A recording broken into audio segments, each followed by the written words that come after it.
લિંગ સ્થાને યોનિ સ્થાનેથી જે પ્રાણ ઉપર ઉઠે ત્યાં આગળ જળ તત્વ છે. પ્રાણ ઉપર ઉઠે અને પ્રાણવાયુ જ્યારે ઉપર ચડે ત્યારે આજ્ઞા ચક્ર સુધી જાય. એટલે સ્વાધિષ્ઠાન, મણિપુર, અનાહદ, વિશુદ્ધિ અને આજ્ઞા ચક્ર.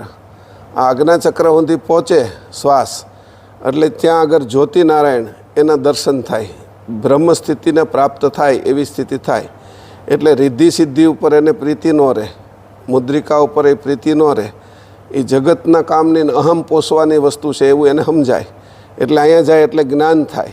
એ નાભીનો પ્રણવ છે એ રોશન સમીરા છે, જે માની સાથે જીવન આપ્યું. એ પ્રમાણસરની અગ્નિ હોય, એમાં પ્રકાશ હોય અને પ્રણવ હોય સૂક્ષ્મ.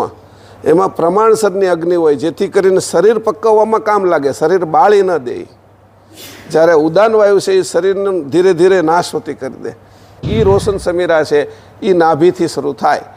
અને જો એ નાભીથી શરૂ થાય તો એના આપણે બહુ ફાયદાઓ મળે. એ નાભીથી શરૂ થયેલો રોશન સમીરાનો પ્રણવ છે એ આજ્ઞા ચક્રને વિંધીને બ્રહ્મરંધમાં પહોંચી જાય.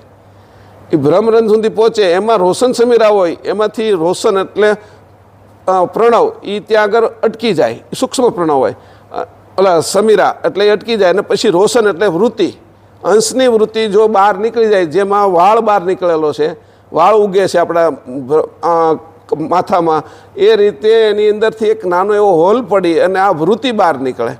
એ વાળ કરતાં પણ પતલી હોય, કેટલી ઘણી પતલી. તો એ જે બહાર નીકળે તો એમાંથી એ વૃત્તિથી અંશે થવાય.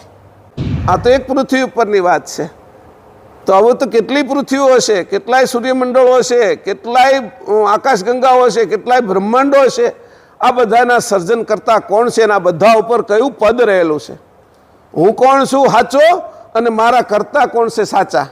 હું સાચો નથી થયો ત્યાં સુધી મારા સાચા કરતા મને મળવાના નથી. હું ખોટો ત્યાં સુધી મને જે મળશે એ બધું જ ખોટું મળવાનું છે. હું ખોટો એટલે શરીર ભાવ, જીવ ભાવ.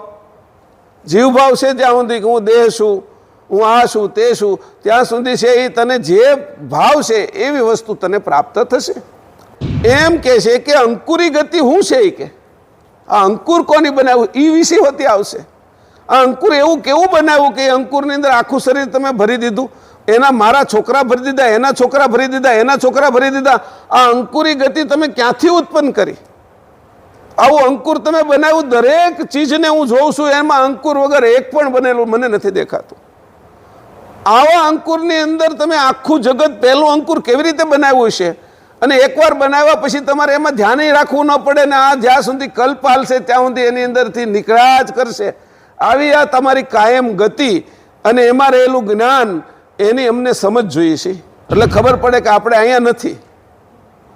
ક્યાં બેઠા છો તમે? ઉમરામાં હવે નથી બેઠા. ઉમરો એટલે વચ્ચે, હવે કેવલધામમાં છીએ આપણે, અંદર વૈયા ગયા છીએ આપણે. તો એ માટેની તૈયારી છે કે વ્યાકરણ શું છે, 7 ચક્રો શું છે, 7 ચક્રોની અંદરથી અક્ષર કેમ ઉત્પન્ન થાય છે, એની વાણી કેમ બને છે, એવા કોઈના પ્રશ્ન નહોતા. આપણે અહંકાર ચડવા મળે કે આવી બધી વાતો કાઢી નાખી, પરમ ગુરુનું આવું જ્ઞાન છે એમ કરી. એવો અહંકાર નહોતો ચડતો. સમજ ચડતી હતી, અહંકાર બાદ થઈ જતો હતો. વિવેક ચડતો હતો, પરમ વિવેક ચડતો હતો, એ અંદર ઉતરતો હતો. જેમ દારૂનો નશો ચડે એવી રીતે કોઈ પણ વસ્તુ કેફી પીવાય તો એની શરીર ઉપર, મન ઉપર, બુદ્ધિ ઉપર અસર થાય. જેમ કોઈને ઓપરેશન કરવાનું હોય તો એને દવા બેડું કરવામાં આપે, દવા આપે અથવા એને સૂંઘાડે કાંઈ, તો એના કારણે છે એનું શરીર છે એ નિશ્ચેત થઈ જાય અને એ જડ જેવો થઈ જાય. એવી રીતે આ નશો એવો નહોતો, આમાં જાગૃતિનો નશો હતો. આ બાકીના બધા નશા ઉતરી જાય અને પોતાના સ્વરૂપને પ્રાપ્ત કરવાનો એનો અહંકાર ન આવે એવી વસ્તુ પરમ ગુરુ કરુણા કરીને આપતા હતા. મને કંઈ આવડી ગયું છે એનું અભિમાન ન રહેવું જોઈએ, એનું ભાર ન રહેવું જોઈએ. અંશે થવાની વાત છે, અસ્મિ નથી લગાડવાનો. અસ્મિ લાગે એટલે માથા ઉપર વજન આવે. અંશે થાય એટલે ભક્તિ રહે આપણી. તો મેં કીધું કે જ્યારે અંશ આવી રીતે સમજશે કે આનું કોઈ અભિમાન નથી લેવાનું, તો પરમ ગુરુની કરુણા એની અંદર ઉતરી. કરુણા ઉતરી એટલે આ સંસાર રૂપી જે ભાર છે, જ્ઞાન રૂપી ભાર છે, એ ભાર નહીં લાગે અને તમે હળવા ફૂલ રહેશો. અંશ છૂટો પડશે અને એ છૂટો રહેશે અને વજન એની ઉપર રહેશે તો એનું વજન લાગશે નહીં. આકાશની અંદર એક રમત આપણે રમતા હતા. એક દડો હોય અને એક જણ દાવ દેતો હોય તો 3-4 જણા ઊભા હોય ચારે બાજુ, તો એ જેના હાથમાં એને અડી જાય ને તો એ આઉટ. એટલે મોટા ભાગે એકબીજા એને ફેંકી દે. એટલે જેટલો હાથમાં ન રહે એટલો એ સેફ, એટલો એ આઉટ ન થાય. એવી રીતે ભક્તિ એવી છે, પરમ ગુરુના ચરણ એવા છે, સમજણ એવી છે, વિવેક એવો છે કે એના દ્વારા આ બધું જ જ્ઞાન આપણે અભિમાન ન કરે અને આપણે છે એ અભિમાનથી બાદ રહી અને અસ્તિત્વ થાય તો આ સંસારમાં રહી તો પણ અને આ જ્ઞાન પ્રાપ્ત કરી તો પણ આપણે એનો અહમ ચડે નહીં કે દરેક તત્વ હૃદય ઉપર બેઠેલું હોય તો કયું કયું કાર્ય કરે. અને આ 84 તત્વ છે એમાંથી જે રિદ્ધિ સિદ્ધિ કોને પ્રાપ્ત થાય કે તત્વના કારણે. જ્ઞાની કોણ છે તો કે તત્વ. એવું બધા વિષયની અંદર વાત કરી. ભક્ત કોણ થાય છે તો કે તત્વ. તું કાંઈ થતો નથી, તું તો આ બધાથી ભક્તથી અલગ છો, રિદ્ધિ સિદ્ધિથી અલગ છો, તું જ્ઞાનથી અલગ છો. એવું તારું સ્વરૂપ તો હાવ નિર્મળ છે. એટલે એને કીધું કે જ્યારે તું નિર્મળ થાયશ તારા હૃદય વિશે બીજા તત્વોને નહીં બેસવા દે અને તારા હૃદય વિશે પરમ ગુરુને બેસાડીશ તો તને આ વાતની ખબર પડશે કે પરમ ગુરુ કરુણા કરે એટલે કરુણા કરીને પરમ ગુરુ બધા અંશોના હૃદયમાં બે, શરીરના નહીં. સ્થૂળ શરીર, સૂક્ષ્મ એમ કરીને અંકુરી શરીર સુધીના શરીરના અંતસ્કરણમાં પરમ ગુરુ ન બેસે. અંશના હૃદયની અંદર બેસે ત્યારે એને અંશને આ વસ્તુનું જ્ઞાન થાય અને પોતે પોતાના સ્વરૂપે થાય. એટલે પહેલાં અંશ કોણ છે એને એ છૂટો પાડે છે, એના વિશે બધું ચલાવે છે. અને આમાંથી તું જે ચેતન જુદો પડ્યો એ કૈવલનો સંઘાતી છો, કૈવલનો સજાતી છો. એનો સજાતી એમ કરીને કૈવલના અંશને એ છૂટા પાડી અને નિજ કૈવલ પદનો લક્ષ્ય બતાવે છે કે હવે તારો લક્ષ્ય આ જ છે, આના સિવાય તારું મન બીજે ક્યાંય જવું જોઈએ નહીં. આવી બધી ઐશ્વર્યતા છે, એ ઐશ્વર્યતા છે એ તારો સ્વભાવ નથી, પરભાવ છે. એ કે બીજાનો ભાવ. તને હું તારા સ્વભાવમાં લઈ જવા માંગુ છું. તું પોતે ચેતન છો, તારી પોતાની આરાધના તને કરતા આવડે છે. તું કરી શકે છો કે જે આરાધના તું બહારની કરે છો, પ્રભાવની કરે છો, એ તું તારો સ્વભાવ નથી. તું તો કોઈ કે કીધું કે આ જગ્યાએ આવા સંત આવ્યા છે ને આટલા સિદ્ધિવાળા છે ને તો તું એના પ્રભાવમાં આવીને કરે છો. કોઈ વાણી લખી છે, કોઈ વાત લખી છે, કોઈ શાસ્ત્ર લખ્યું છે, કોઈ કથા લખી છે, કોઈ એના વિશે વાત કરે છે, એના વાતના પ્રભાવમાં આવે છો. તારો સ્વભાવ જાગતો નથી. તું સ્વના ભાવમાં આવવો જોઈએ, પ્રભાવમાં ન આવવો જોઈએ. અત્યારે આ જે બધી તે પૂજા પાઠ આ તે કરે છો એ બધું પ્રભાવ છે. કે કૃષ્ણની પૂજા કરી તો એનો પ્રભાવ છે. તું ચેતન છો અને પ્રભાવમાં જાશો. કે રામની પૂજા કરવી પ્રભાવ છે, બુદ્ધની પૂજા કરવી પ્રભાવ છે. તું ચેતન છો, તારો સ્વભાવની તો તને ખબર નથી. એના સમયે એને જે કરવાનું તું એ કર્યું, તો તારા સમયે તારે શું કરવાનું છે જો તારા માટે શું મહત્વનું છે. હારી વસ્તુ ગમે નથી ગ્રહણ કરાય. રોજ રોજ પૂજતા પૂજતા દ્રષ્ટિ જડ થતી જાય. એના જ વિશે વિચારમાં પડી. મૂર્તિ જોઈને તો આજ કેવા વાઘા પહેરેલા હતા, કેવા સરસ મજાના, કોઈ કેવા સીવેલા છે, કેવા આજ ઘરેણા પહેરેલા હતા. મૂર્તિના વિષય તે આપણે છે એ જડતાની અંદર એવી જડતા અંદર શરીરમાં નાખી દઈ કે હું ચેતન ન રહું અને એની મૂર્તિના વિશે જ વિચાર કર્યા કરું. ઉપાસનાના વિશે, બાહ્ય ઉપાસનાના વિશે જ વિચાર કરું અને એ બધી વાસનાથી ઉત્પન્ન થાય. બાહ્ય જે છે પરની ઉપાસના છે એ બધી જ અંદર ભરેલી કામ, ક્રોધ, લોભ, મોહ અને ભય એ વાસનાથી જ ઉત્પન્ન થાય છે. કોઈ સાચી ઉપાસના છે નહીં. અને વાસનાથી જે ઉત્પન્ન થયેલું હોય એ ઉપાસના કહેવાય નહીં. મૂળ 4 પ્રકારની દ્રષ્ટિ છે એ જ્ઞાનની સાથે જોડાયેલી છે. જ્યારે ચર્મ દ્રષ્ટિ હોય છે ત્યારે આપને તત્વજ્ઞાન થાય છે. જ્યારે દિવ્ય દ્રષ્ટિ હોય ત્યારે સત્વજ્ઞાન થાય છે, પ્રણવનું જ્ઞાન થાય છે. જ્યારે જ્ઞાન દ્રષ્ટિ હોય ત્યારે બ્રહ્મ જ્ઞાન થાય છે. અને ચેતન દ્રષ્ટિ હોય ત્યારે કેવલ જ્ઞાન થાય, અંશ અંશીનું જ્ઞાન થાય છે. તારી સુરતા, તારી વૃત્તિ, અંશ અને અંશી આ ચેતન વિભાગના છે. પણ આ જ્યારે સુરતા અને વૃત્તિ બાહ્ય બાજુ જાય છે ત્યારે અંશને છોડી, અંશીને છોડી અને જડ બાજુ જાય છે. એટલે તારી સુરતા અને વૃત્તિને તું તારામાં લાવે તો અંશ અને અંશી આ ચેતન વિભાગની અંદર તું જઈ શકે. સામાન્ય દેવોની ઉપાસના માટે કેટલા લોકોએ કેટલી પરીક્ષાઓ આપી, કેટલું સહન કર્યું, તો તારા સ્વરૂપ માટે તારે હું ન કરવું જોઈએ. કે કોઈ આત્મગતિમાં જતું નથી, કોઈને સદગુરુ મળતા નથી. કારણ કે માયાએ એવા બધાને ભેળવી નાખ્યા છે કે એને સાચી વસ્તુની ખબર જ નથી પડવા દીધી. કોણ એને કે આટલી બધી વસ્તુ છે તારી અંદર અને તું ક્યાં બેઠો છો, તું આ શરીરને ચલાવે છો અને તું કોની ભક્તિ કરે છે? જા તો ખરો તું જડની અંદર જઈને ઊભો છો. चैनल को सब्सक्राइब करिए, बेल आइकन दबाइए, ये वीडियो ज्यादा से ज्यादा लोगों तक पहुंचाइए.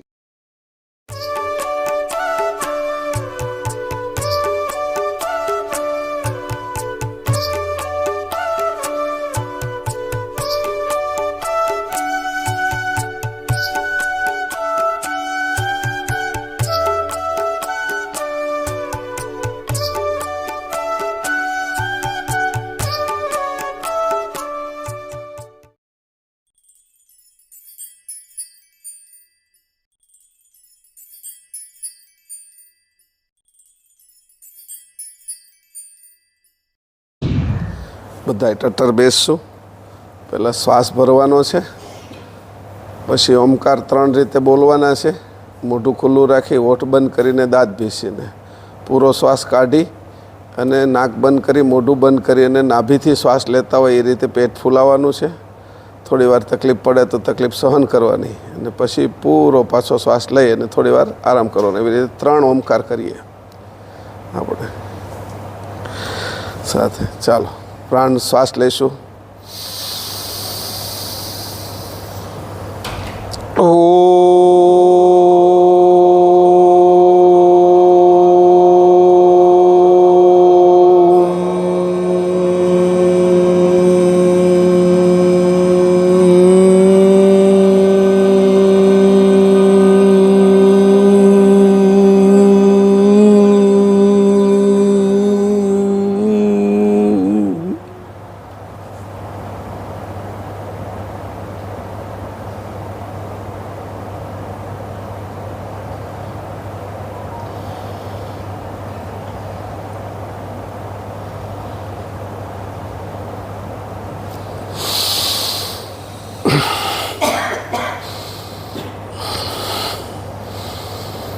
પહેલા શ્વાસમાં થોડીક તકલીફ પડશે, પછી બીજો થોડો વધારે રહેવાશે, ત્રીજો એનાથી વધારે રહેવાશે.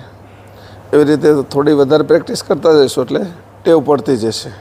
નાભી ખુલ્લી કરવાની છે. પહેલાં તો ત્યાં વૃત્તિથી જાય છે, પછી સુરતા થોડો જાડી થશે વૃત્તિ, એટલે એ નાભીમાંથી જઈ રહી છે એવું લાગશે. અને પછી વાસ્તવમાં સૂક્ષ્મ પ્રણવ અંદર ખેંચાતો હશે એવું લાગશે. પરસેવો જેમ જેમ વળતો જશે, પરસેવો બહાર નીકળશે અને પ્રણવ ખેંચાતો હશે નાભીમાંથી, જેમ નાકમાંથી શ્વાસ જાય છે એવી રીતે લાગશે. ફરીથી શ્વાસ ભરો.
ફરીથી શ્વાસ ભરશું.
ત્રણ પ્રકારે કુંડલીની જાગૃત થાય છે.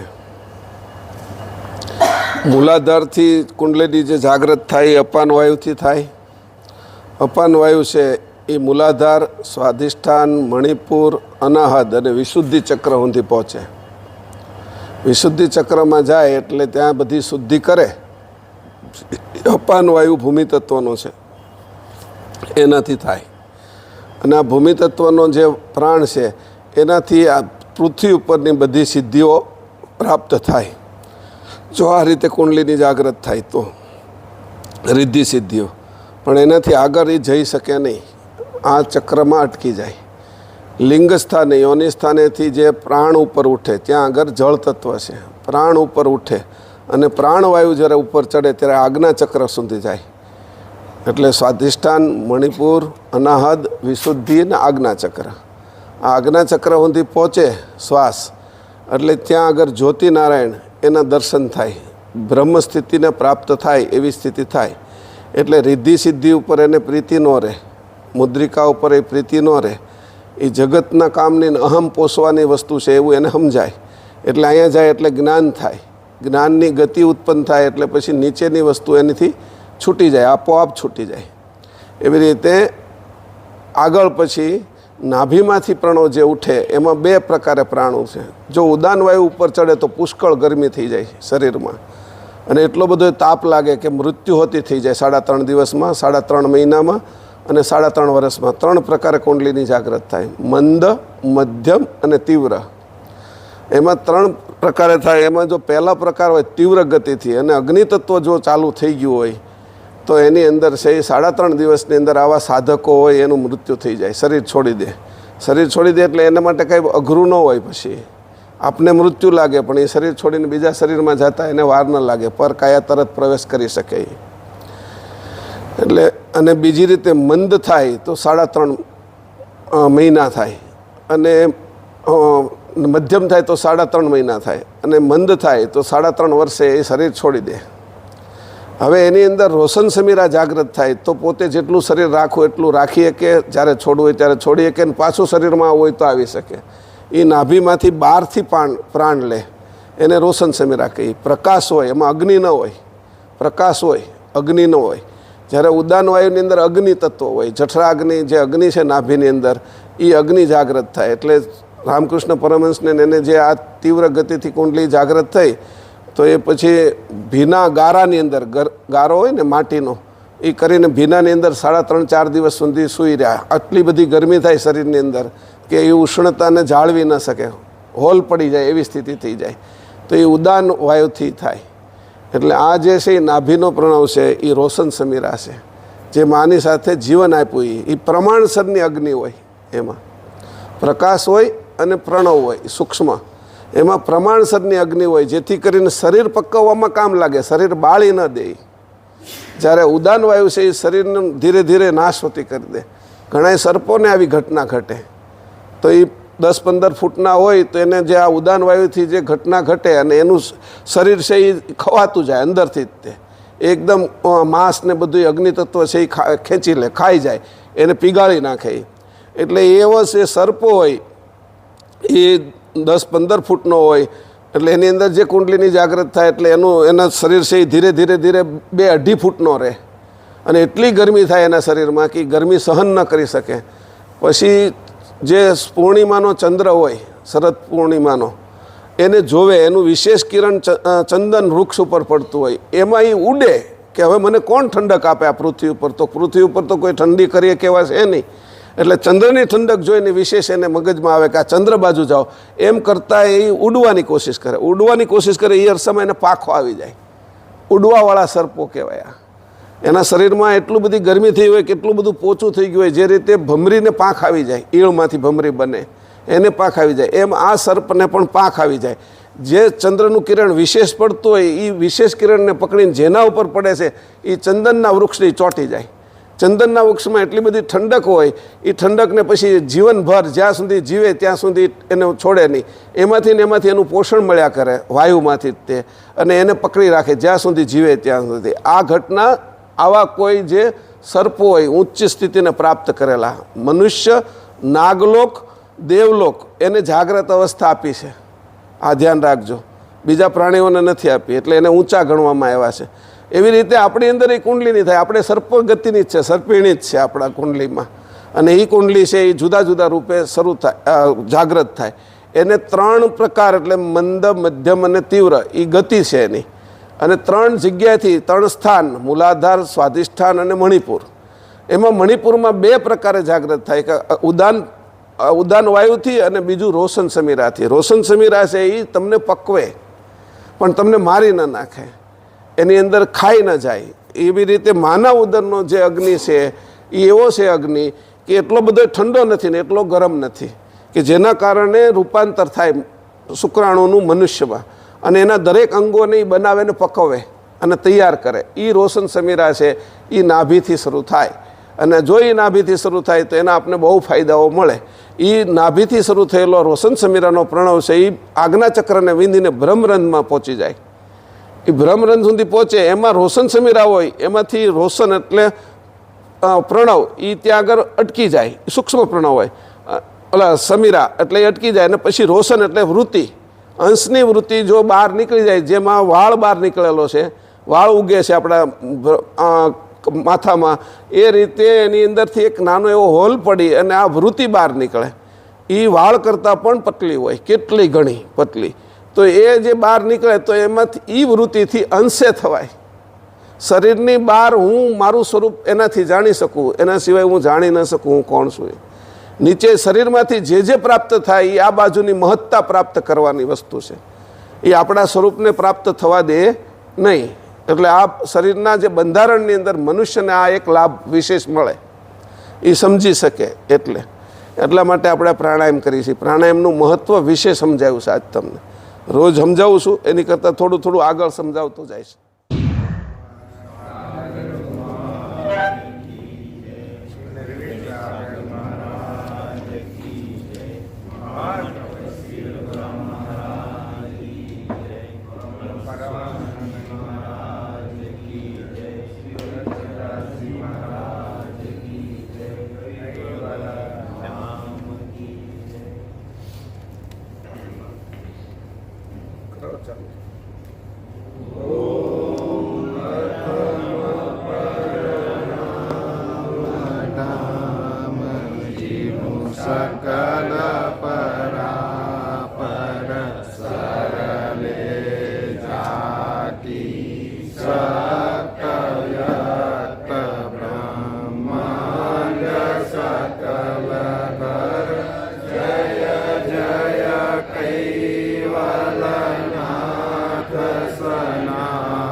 પ્રેમદાસ અગાધ બોધ અગાધ ગતિમાં અંગ 77 પરમગુરુ અને પ્રેમદાસજીના જે બધા શિષ્યો આવ્યા હતા સારસાની અંદર અને એની વચ્ચેનો સંવાદ ચાલતો હતો, એ સંવાદ વિશે બધાએ પ્રશ્ન પૂછતા હતા. એમાંથી કોઈ સુખાનંદજીએ કે કોઈએ પ્રશ્ન પૂછેલો કે કેવલધામ કેવું છે, કેવલધામમાં શું હોય છે, અને અમે ત્યાંના અંશો છીએ, ત્યાંથી અહીંયા આવ્યા છીએ, એ અમને ખબર કેમ પડે, સાબિતી શું થાય અને ત્યાં કેવી રીતે જવાય, એવા બધાએ પ્રશ્નો, ગૂઢ પ્રશ્નો બધાએ પૂછતા હતા. કારણ કે આ લોકો જે હતા એ આ સ્થિતિને તો પાર થઈ ગયેલા હતા, સગુણની ઉપર નિર્ગુણ પક્ષ સુધી પહોંચેલા હતા. આ બાજુના દરેક લોકને એની પસાર કરેલા હતા. ભૂર ભુવ સ્વહ જનલોક મહરલોક તપલોક સતલોક, બ્રહ્મપુરી વૈકુંઠ કૈલાસ ગૌલોક શક્તિધામ નિરંજનધામ સુધીના બધા જ હતા, એને જાણનારા હતા.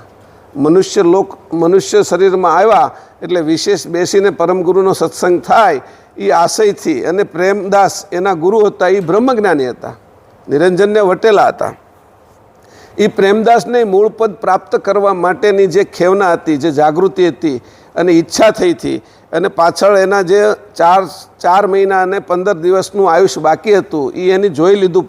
પ્રાણના અનુભવી હતા, એટલે એ દિવ્ય દ્રષ્ટિથી જોઈ લેતા હતા મારું જીવન કેટલું છે, બીજાનું પણ જોઈ શકતા હતા, દૂરની વાત એ જોઈ શકતા હતા. એ બ્રહ્મજ્ઞાન એને થયેલું હતું, સાચા બ્રહ્મજ્ઞાની હતા. અને પરમગુરુ પ્રત્યેની પછી એને પ્રીતિ આવી કે ભાઈ કોણ એવા પુરુષ છે કે મને આ જ્ઞાનથી પણ પર જે કાંઈ હોય એ વસ્તુ અપાવે.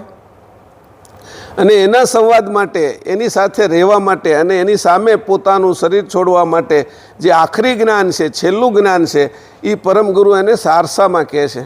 અને એમાં બધાના પ્રશ્નો હતા કે ભાઈ અમને આવા બધા પ્રશ્નો થાય છે અમારા જીવન વિશેના, અમે હું કામ અહીંયા આટા મારીએ છીએ, અમારો શું અર્થ છે, પેલી કીડી અહીંયા ફરે છે એવી રીતે અમે મનુષ્ય છીએ ફરીએ છીએ, પક્ષીઓ અહીંયા ફરે છે, માછલીઓ જે રીતે જળની અંદર રમે છે, જીવે છે ને જન્મે છે ને બીજાને જન્માવે છે, એવું અમારું જીવન છે. આ વૃક્ષો છે એ બધા ફળ આપે છે, ફૂલ આપે છે, મધ આપે છે, અનેક પ્રકારની ઔષધિ આપે છે, એવા જ બધાની જેમ અમે જીવી અને મૃત્યુ પામવાના છીએ. અમારું જીવનનો આશય શું છે અને અમે કોણ છીએ કે આ શરીર વિશે અમે જીવીએ છીએ અને શરીર છોડીને અમે જાય છીએ કોણ? જે 4.5 મહિના પછી આ શરીરને, પ્રેમદાસ રૂપી શરીરને છોડશે કોણ? અને અત્યારે પ્રેમદાસના શરીરને ધારણ કોની કરી રાખ્યું છે? અને આ શરીર છે એના શરીરનું બંધારણ કરીને એની અંદર પ્રવેશ કોની કર્યો છે? કોની વૃત્તિ, કોના દ્વારા આ શરીર ચાલી રહ્યું છે? એનો આશય શું છે? એવા જે પ્રશ્નો હતા, કેટલાય જન્મોના પ્રશ્નો ભેગા થયેલા હતા, કેટલાય લોકની અંદર ગયેલા હતા, કેટલાય જ્ઞાનને પ્રાપ્ત કરેલા હતા, કેટલાય યોગીઓ હતા, કેટલાય તપસ્વીઓ હતા, કેટલાય જતિસતીઓ હતા, અને કેટલાય યુગોથી અને આ આખો કલ્પથી જે ફરતા હતા એવા કેટલાય છે એ ત્યાં આ સત્સંગની અંદર બેઠેલા હતા. સામાન્ય નહોતા કોઈ. એવા અંશો હતા કે જેને પ્રશ્ન પૂછતા આવડે, કયો પ્રશ્ન પૂછવો એને ખબર પડે, અને પ્રશ્ન પૂછવા પછી એનો જે જવાબ આવશે એનો બધા માટે શું ઉપયોગ થશે અને મને પણ એનો શું લાભ મળશે વિશેષ, એવું જાણનારા લોકો વિવેકથી, પરમ વિવેકથી પ્રશ્ન પૂછતા હતા. અને જે પરમગુરુ જવાબ આપતા હતા એને સમજવાની કોશિશ કરતા હતા. સીધા એક વાક્યમાં જવાબ નહોતા આપતા પરમગુરુ, કારણ કે ઘણી વસ્તુનો એક વાક્યમાં જવાબ આપી દો તો એ બહુ તુચ્છ કહેવાય, એના વિશે આપણને કશી ખબર ન પડે.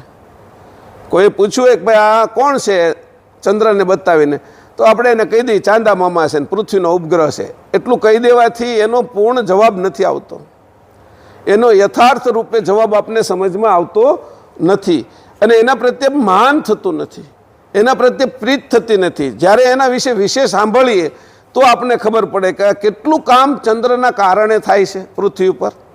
ભરતી ઓટ આવે છે, ઔષધિઓ છે, એ ઔષધિઓ છે એનું પોષણ છે એ ચંદ્રમાંથી થાય છે. આ તિથિઓ જે બધી ફરે છે એ તિથિઓ એકમથી લઈ બીજ અને અમાસ અને પૂનમ એનું કારણ ચંદ્ર છે. અને ચંદ્રના કારણે 6 મહિનાની રાત અને 6 મહિનાના દિવસ ઉત્તર ધ્રુવ અને દક્ષિણ ધ્રુવમાં થાય છે. કે ચંદ્રના કારણે પૃથ્વી છે એ 23.4 અંશે ત્રાસી છે.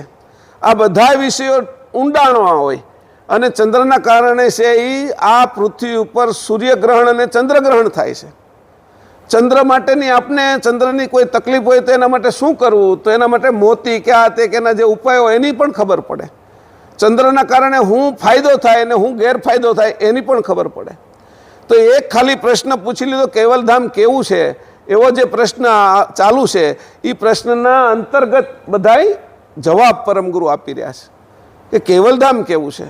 અમે આ બધાય ધામો વિશે જાણ્યું છે, અમે અમારું ગામ જાણીએ છીએ, પછી અમારો તાલુકો કેવો છે એ નહીં જાણીએ છીએ, અમારો જિલ્લો કેવો છે એ નહીં જાણીએ છીએ, ગુજરાતના મુખ્ય શહેરો છે અમદાવાદ, સુરત, વડોદરા, રાજકોટ એને પણ અમે જોયા છે. ભારતના મુખ્ય શહેરો છે કે દિલ્હી, કલકત્તા છે, બેંગ્લોર છે, મદ્રાસ છે, મુંબઈ છે એને પણ અમે જાણીએ છીએ. પછી તો કે અમે વિદેશના હોતી ન્યુયોર્ક છે, હોંગકોંગ છે, દુબઈ છે એને પણ જાણીએ છીએ. તો આ બધું અમે જાણીએ છીએ, એનાથી પણ વિશેષ જાણ હશે ને. આ તો એક પૃથ્વી ઉપરની વાત છે. તો હવે તો કેટલી પૃથ્વીઓ હશે, કેટલાય સૂર્યમંડળો હશે, કેટલાય આકાશગંગાઓ હશે, કેટલાય બ્રહ્માંડો હશે. આ બધાના સર્જન કરતા કોણ છે અને આ બધા ઉપર કયું પદ રહેલું છે. હું કોણ છું સાચો અને મારા કરતા કોણ છે સાચા. હું સાચો નથી થયો ત્યાં સુધી મારા સાચા કરતા મને મળવાના નથી. હું ખોટો ત્યાં સુધી મને જે મળશે એ બધું જ ખોટું મળવાનું છે. હું ખોટો એટલે શરીર ભાવ, જીવ ભાવ. જીવ ભાવ છે ત્યાં સુધી કે હું દેહ છું, હું આ છું તે છું, ત્યાં સુધી છે એ તને જે ભાવ છે એવી વસ્તુ તને પ્રાપ્ત થશે. તારો ભાવ જેથી ઉપર થાય તો એ ભાવ જગાડવા માટે પરમગુરુ એની અંદર આ વાત એને કહે છે કે તારો ભાવ અંશ ભાવ ન થઈ જાય. તું અંશે થા, તારે જે પ્રાપ્ત કરવાની વસ્તુ કેવી છે, કેટલી ઊંચી છે. જગત અને એ વસ્તુની અંદર શું ફરક છે? જે સોનું છે એમાં અને પિત્તળમાં શું ફરક છે? પારસ અને લોખંડમાં શું ફરક છે? પારસ અને સોનામાં શું ફરક છે? પારસ હજી જેટલું બનાવો એટલું સોનું બનાવી શકે, પણ સોનું 5 કિલો 2 મણ 10 મણ હોય તો એમાંથી બીજું સોનું ન નીકળે, એ બનાવી ન શકે. એ એટલું ને એટલું રહે. એમ કે છે કે અંકુરી ગતિ શું છે એ કે આ અંકુર કોની બનાવ્યું એ વિશે હોતી આવશે.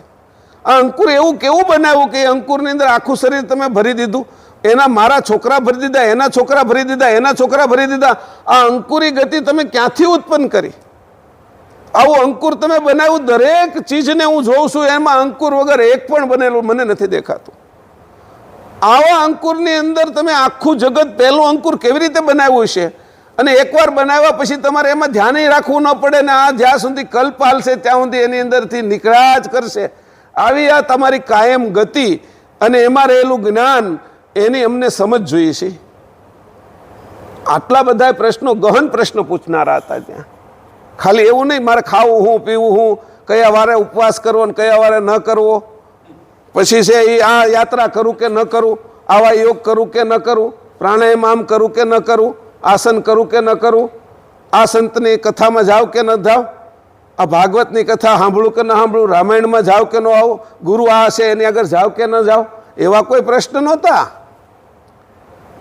પૈસા કમાવા કેવી રીતે, આશીર્વાદ તમારા કેવી રીતે મળે, મારું હિત કેવી રીતે થાય, મારા છોકરા હાજા કેવી રીતે થાય, કઈ ઋતુમાં હું ખાવું ને હું ન ખાવું, એવા પ્રશ્ન નહોતા શરીર વિશેના. આટલા બધા પ્રશ્નોને બાદ કરીને જે પ્રશ્નો હતા એ બધા હતા. વૈકુંઠ કેવું છે એના પ્રશ્ન નહોતા. વૈકુંઠવાળા જ બેઠા થાય એમાં. એ શું કહે કે વૈકુંઠ કેવું છે? કે કોઈ કે અમેરિકાવાળા બેઠા કે અમેરિકા કેવું છે, એ થોડા પ્રશ્ન આપને પૂછે. એને ખબર છે અમેરિકામાં હું બધે આટા મારું છું એમ. તો કે વૈકુંઠ કેવું છે એ પૂછવાવાળા નહોતા કોઈ, સતલોક કેવું છે એ પૂછવાવાળા નહોતા, રિદ્ધિ સિદ્ધિનો શું અર્થ થાય છે એ પૂછવાવાળા નહોતા, 5 મુદ્રિકાથી શું પ્રાપ્તિ થાય છે એ પૂછવાવાળા નહોતા, બ્રહ્મ જ્ઞાન છે એ શું છે એ પૂછવાવાળા નહોતા, બ્રહ્મ જ્ઞાનથી ઉપર શું છે એ પૂછવાવાળા હતા. ત્યાં સુધીનો પૂછવાનો પ્રશ્ન જેના મનમાં નહોતો, અને આવા પ્રશ્ન પૂછીને એના ગૂઢ ઉત્તરોનો એના જે સવાલો એવા હતા અને એના જવાબો એવા હતા કે જવાબોની અંદર રમમાણ થઈ જતા હતા. ત્યાં જ કેવલધામ એને બતાતું હતું. એવી વાત કરતા હતા. કેવલધામ વિશેનું વિષય ચાલે છે આ. તો કે કેવલધામ કેવું છે? તો 37માં અંગની અંદર એ ચાલુ છે. આપણે અત્યારે આપણે પહેલાં છે એ 77માં હું તમને આ પહેલાં આખું જે ભૂમિકા બનાવી દઉં છું, જે હર વખતે બનાવું છું, એટલે ખબર પડે કે આપણે અહીંયા નથી. ક્યાં બેઠા છો તમે? ઉમરામાં હવે નથી બેઠા. ઉમરો એટલે વચ્ચે, હવે કેવલધામમાં છીએ આપણે, અંદર વૈયા ગયા છીએ આપણે. તો એ માટેની તૈયારી છે કે પરમ ગુરુ સારસાની અંદર છે. આટલા લોકો બેઠા છે. લક્ષ્મીબાઈ જેવી લક્ષ્મીબાઈ બેઠી છે, જે દેવોની માં, રામ અને કૃષ્ણની અનેક વાર માં બનેલી એવી સ્ત્રી બેઠી છે ત્યાં. અને એને પણ એમ થયું છે કે મારે છે, મારું જીવન છે એ હું ક્યાંથી આવું છું એ પ્રશ્ન હતા. અને એનાથી આગળ છે એના ગુરુ જાણતા હતા. એવા પ્રેમદાસ ગુરુ આ બધા શિષ્યોને લઈને આવે છે અને એ આ બધા પ્રશ્નોના જવાબો સમજે છે. અને છેલ્લે એ પોતે પોતાનું શરીર છોડશે ત્યાં સુધીની ગતિ ઉત્પન્ન કરશે આની અંદરથી, કે હું શરીરમાં રહું તો કેમ રહેવું, અને શરીર જ્યારે છોડું ત્યારે કેમ છોડવું, અને પછી મારે જાવું ક્યાં, અને એના બધા જ રસ્તા એના વિવેક બુદ્ધિ પ્રમાણે કઈ રીતે લેવા એ બધું જ સમજાવી રહ્યા છે. આવો ગૂઢ સંવાદ ચાલુ છે. સંસારિક સંવાદ જ્યાં હોય ત્યાં નથી બેસવાનું. કે એ બધા એવું ગોતી ગોતીને એ બધું ભોગવીને આવેલા હતા. ત્યારે એ પહોંચી શકે છે પરમગુરુ આગળ. સામાન્ય સ્થિતિમાં પહોંચાતું નથી. પરમગુરુનો સત્સંગ એ સંભળાતો નથી. નકર રામકથા સાંભળી, દરેક યુગની અંદર રામ નવા આવે ને એની પછી એ યુગમાં આખી કથા હાલે. ત્રેતાના એન્ડમાં હાલે, દ્વાપરમાં તે 8,64,000 વર્ષ સુધી કથા હાલે, કલયુગ તે એમાં એની કથા ચાલે. એ રામની કથા હાલે, કૃષ્ણની કથા હાલે, પછી એ બધા જે 10 અવતારોની કથાઓ હાલે, ભાગવત હાલે, રામાયણ મહાભારતની વાત આવે, ગીતાના ઉપદેશની વાત હાલે, અષ્ટાવક્ર ગીતા હાલે, વશિષ્ઠ રામાયણને વિશેષ જાણવાવાળા માટે, જે બ્રહ્મજ્ઞાનની જેને ખેવના છે એવા લોકો માટે. સાંખ્ય દર્શનની વાત કરતા હોય, ન્યાય દર્શનની વાત ચાલુ હોય, પાતંજલિ યોગ દર્શનની વાત ચાલુ હોય, વૈશેષિક દર્શન કણાદનું છે એની વાત ચાલુ હોય, વેદાંત શું છે એની પણ ખબર હોય, જૈમિની ઋષિનું છે એ મીમાંસા દર્શન એની વાતો ચાલુ હોય, વ્યાકરણના વિષયમાં પણ જાણનારા લોકો હોય. પણ એમાંથી મારે આમાંથી કોઈ એ વિષયમાં પ્રશ્ન નહોતા પૂછતા. વ્યાકરણ શું છે, 7 ચક્રો શું છે, 7 ચક્રોની અંદરથી અક્ષર કેમ ઉત્પન્ન થાય છે, એની વાણી કેમ બને છે, એવા કોઈના પ્રશ્ન નહોતા. હું આ તમને કહું છું, એવા પ્રશ્ન નહોતા. એના પ્રશ્ન અંકુરથી શરૂ થતા હતા. અંકુર શું છે, એમાં ભરેલો મસાલો શું છે, ત્યાં આ બ્રહ્મ શું છે, અને મૂળ વસ્તુ શું છે, મારું સ્વરૂપ શું છે, ત્યાંથી તો પ્રશ્ન થતા હતા. શ્વાસ વિશે કોઈ પૂછતું નહોતું ત્યાં. આ શ્વાસ કેમ લેવાય છે એ કોઈ પૂછતું નહોતું. આ કુંડલીની જાગરણ કેમ થાય છે એ પૂછતું નહોતું. એ મારે હલકી વાત કરવી પડે છે તમને અહીંયા બેસી નહીં. તે એટલી ઊંચી વાત નથી કરી શકતો, અને તમે સમજી કદાચ એકો કે કેમ, એટલે હું તમારા ઉપર ઓલું નથી રાખતો, પણ હું તમને સમજાવી શકું કે નહીં એની મને ખબર નથી. તો એ પણ મારે વાત નીચે ઉતરીને કરવી પડે છે. આ વિભાગો શું છે, 84 લાખ યોની શું છે, સ્ત્રી પુરુષ શું છે, એના પ્રશ્નો જ નહોતા એને કોઈ.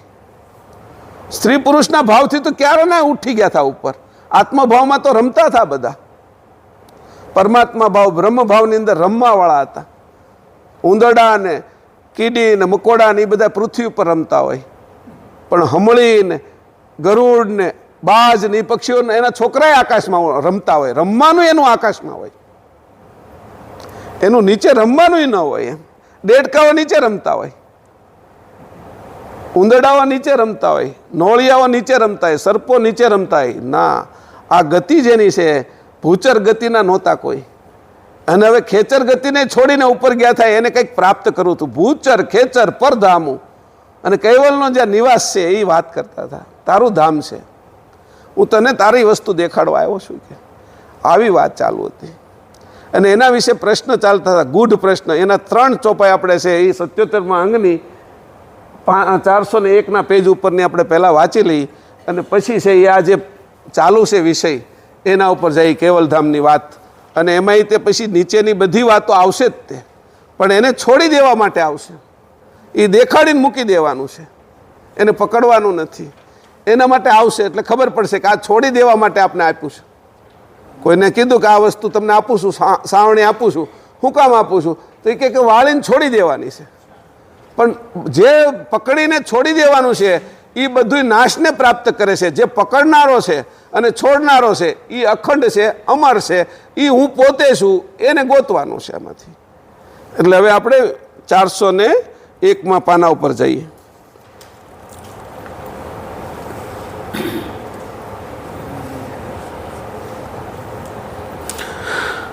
ચોપાઈ છે એ 50, 51 ને 52 બોલીએ બધા સાથે. શીસ સપ્તલે સહિત સોહાગુ આઈ મિલે મોઈ કરન સમાગુ.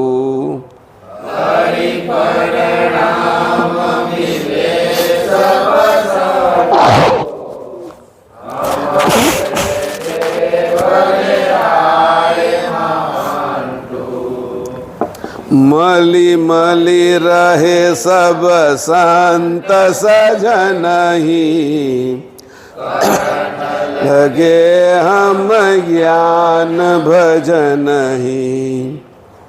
અગમય ગોચર ગમ નહીં વેદુ હરિ પરુણા હમ કિયો તેહી ભેદુ.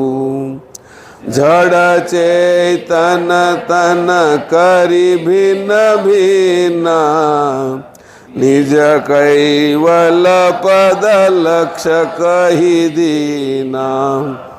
और प्रश्न बहु बूझे अगाधु संशय छोड़ सब कियो समाधु. શિષ્ય સપ્ત લઈ સહિત સોહાગુ. આ જે ગુરુ હતા એ સાથે શિષ્યોને લઈને આઈ મિલે મોઈ કરન સમાગુ. મારે સાથે સમાગમ કરવા માટે, સત્સંગ કરવા માટે આ બધાને લઈને આવ્યા.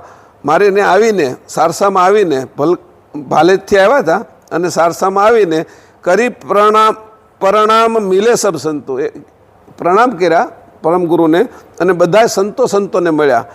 હમ ભેઠે ભલે આયે મહંત. હું છે એ પ્રેમદાસને ભેટ્યો અને કીધું આવો આવો મહંત. એ કે મહંત જ હતા, મહાપુરુષ, જેને કીધું મહત્વનો અંત મહાનતા છે એનાથી ઉપર રહેલા એવા સંતો. તો એ સંતને હું ભેટો કે મળી મળી રહે સબ સંત સજની. અને આ બધા એકબીજામાં ભળી ગયા. જેમ આપણે છે એ શરબતમાં લીંબુ, મીઠું અને ખાંડની ભેળવીને રસ એક રૂપ કરી દઈએ છીએ, એમ ત્યાંથી આવેલા સંતો મારા સંતોની સાથે મળી ગયા અને ભળી ગયા. સંત સજ્જનો બધા કરણ લગે હમ જ્ઞાન ભજની. ત્યાર પછી મેં એને જ્ઞાન અને ભજનની બધી વાતો શરૂ કરી. અગમ અગોચર ગમ નહીં વેદું. મેં વાત એવી શરૂ કરી કે અગમ અગોચર વેદને જેની ગમ નહોતી પડતી, 4 વેદને, એમાંથી ઉત્પન્ન થયેલા 6 શાસ્ત્રોને, એની આધારે રહેલા જેટલા બધા જ્ઞાન છે આ બાજુના, એ કોઈ જ્ઞાનની વાત કે એનાથી ઉપરની મેં વાત કરી. કરી કરુણા હમ કિયો તે ભેદ. એના ઉપર મેં કરુણા કરી. આ વાતનો ભેદ એને મેં કીધો. કોઈને કંઈ પૈસા આપી દઈ, કોઈને કંઈ માંદા હોય તો એને દવા લાવી દઈ, કોઈ અભણ છે તો એને શિક્ષણ આપી એના વિષયનું, કે કોઈને કાંઈ મદદ કરી નાની મોટી, ભૂખ્યો છે તો અન્ન આપી, એવી કરુણા નહીં કરી મેં. કે એવું સંસારમાં કરુણા હોય, એ કરુણા ન કરી મેં. એને અગમ ભેદની કરુણા કરી. એ વાણી કીધી અગમ ભેદ, જે તારું પોતાનું સ્વરૂપ અને કરતા કેવલ એનો હું ભેદ છે એની વાત મેં શરૂ કરી. કે અને એ કેવી રીતે કરી? સામાન્ય સ્થિતિમાં ન કરી કે તો મારીથી વાત ન થાય. એ મારી અંદર એટલી બધી કરુણા ઉત્પન્ન કરી મેં. પહેલાં તો કરુણા ઉત્પન્ન કરીને એના ઉપર કરુણા કરવા માટે મારી કરુણાથી એની અંદર કરુણા મેં પેસાડી. જેમ મારી વાણી તમારા કાનની અંદરથી અંદર જાય છે ને, એમ એ વાણી દ્વારા જે વાત કરતા હતા, જે સત્સંગ કરતા હતા, એમાં એની કરુણા અંદર ઉતારી. આવી કરુણા ઉતારી એટલે કે આટલું બધું હતું ને એટલું બધું, તો એના કારણે અહમ આવી જાય કે અમે તો આવા જ્ઞાનના અધિકારી છીએ. એવો જો વહેમ થઈ જાય તો આપણે એ જ્ઞાનના કારણે અહમ વધે, અસ્મિ વધે, અસ્તિત્વમાં ન જાય. એટલે અમે બધા ઉપરના છીએ પણ હાવ નીચે સ્થિતિમાં હાલીએ છીએ. આટલા બધા સંતો આ સ્થિતિની અંદર રહેવાવાળા, એને કોઈ પણ પ્રકારનું અભિમાન નહોતું. અને હવે અમને જે પદ મળવાનું છે એમાં એને અભિમાન વગર અમે મેળવીએ. અમારે આગળ અત્યારે અહીંયા બેઠા હોય ને આવું બધું વાત સાંભળીને તે થોડો થોડો પારો ચડવા મળે, આપણે અહંકાર ચડવા મળે કે આવી બધી વાતો કાઢી નાખી, પરમગુરુનું આવું જ્ઞાન છે એમ કરી. એવો અહંકાર નહોતો ચડતો, સમજ ચડતી હતી, અહંકાર બાદ થઈ જતો હતો. વિવેક ચડતો હતો, પરમ વિવેક ચડતો હતો, એ અંદર ઉતરતો હતો. જેમ દારૂનો નશો ચડે એવી રીતે કોઈ પણ વસ્તુ કેફી પીવાય તો એની શરીર ઉપર, મન ઉપર, બુદ્ધિ ઉપર અસર થાય. જેમ કોઈને ઓપરેશન કરવાનું હોય તો એને દવા બેડું કરવામાં આપે, દવા આપે અથવા એને સૂંઘાડે કાંઈ, તો એના કારણે છે એનું શરીર છે એ નિશ્ચેત થઈ જાય અને એ જડ જેવો થઈ જાય. એવી રીતે આ નશો એવો નહોતો, આમાં જાગૃતિનો નશો હતો. આ બાકીના બધા નશા ઉતરી જાય અને પોતાના સ્વરૂપને પ્રાપ્ત કરવાનો, એનો અહંકાર ન આવે એવી વસ્તુ પરમગુરુ કરુણા કરીને આપતા હતા. એટલે કીધું, ત્યારે કીધું કરી કરુણા હમ કિયો તે ભેદું. મેં કરુણા કરીને ભેદ કીધો. એ કે ભેદ એટલે જે કોઈ નથી જાણતું એવું, અને એ જાણ્યા પછી પાછો અહંકાર ઉત્પન્ન થાય એવું નહીં.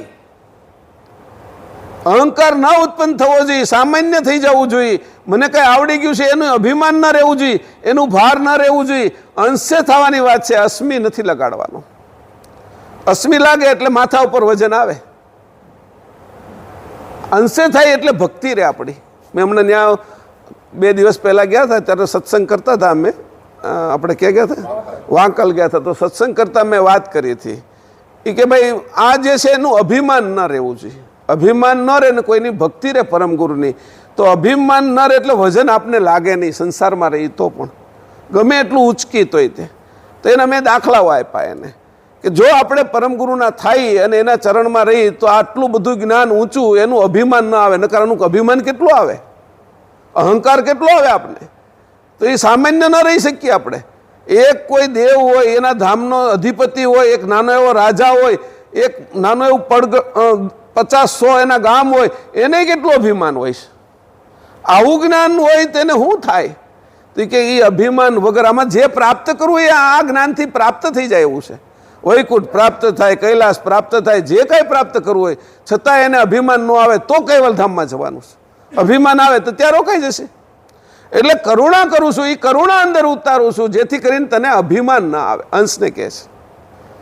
એટલે મેં દાખલો આપ્યો હતો. મેં કીધું જો આ પૃથ્વીનો ભાર કોણ ઉંચકે છે? તો કે હજારો સાલથી બધા ગ્રંથોમાં લખ્યું છે કે શેષ ઉંચકે છે.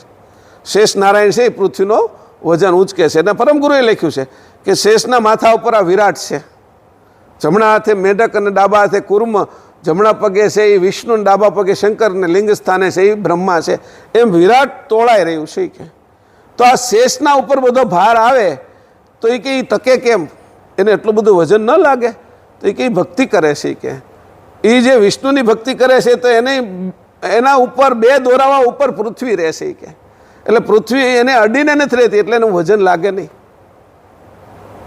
તો આવી રીતે વજન ન લાગે ને ઉપર રહેતું હશે આપને એવું થાય, પણ હા એવું રહે ખરું, ભક્તિના કારણે ઉપર રહે. હવે એવી ટેકનિક આવી જે જાપાનની અંદર જે બુલેટ ટ્રેનો છે તો એ મેગ્નેટ ટ્રેનો છે. એ મેગ્નેટ ટ્રેનો છે એ 300, 400, 500 કિલોમીટરની સ્પીડે હાલે અને એ જે એના પાટા હોય એનાથી 2 ઇંચ ઉપર રહે. પાટાએ ઘસાય નહીં અને ટ્રેન છે એનું વજન એને ન લાગે અને એની સ્પીડ પણ વધે. તો મેગ્નેટ ટ્રેનો આવી. આ બધું સંશોધન તો આ લોકોએ અત્યારે કર્યું. એ બધાની વાતો આપણા શાસ્ત્ર વિશે લખેલી છે. સિદ્ધાંતો તો છે જ આ બધા.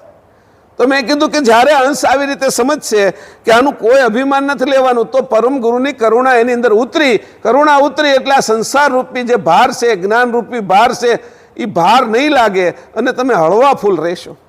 અંશ છૂટો પડશે અને એ છૂટો રહેશે અને વજન એની ઉપર રહેશે તો એનું વજન લાગશે નહીં. આકાશની અંદર એક રમત આપણે રમતા હતા.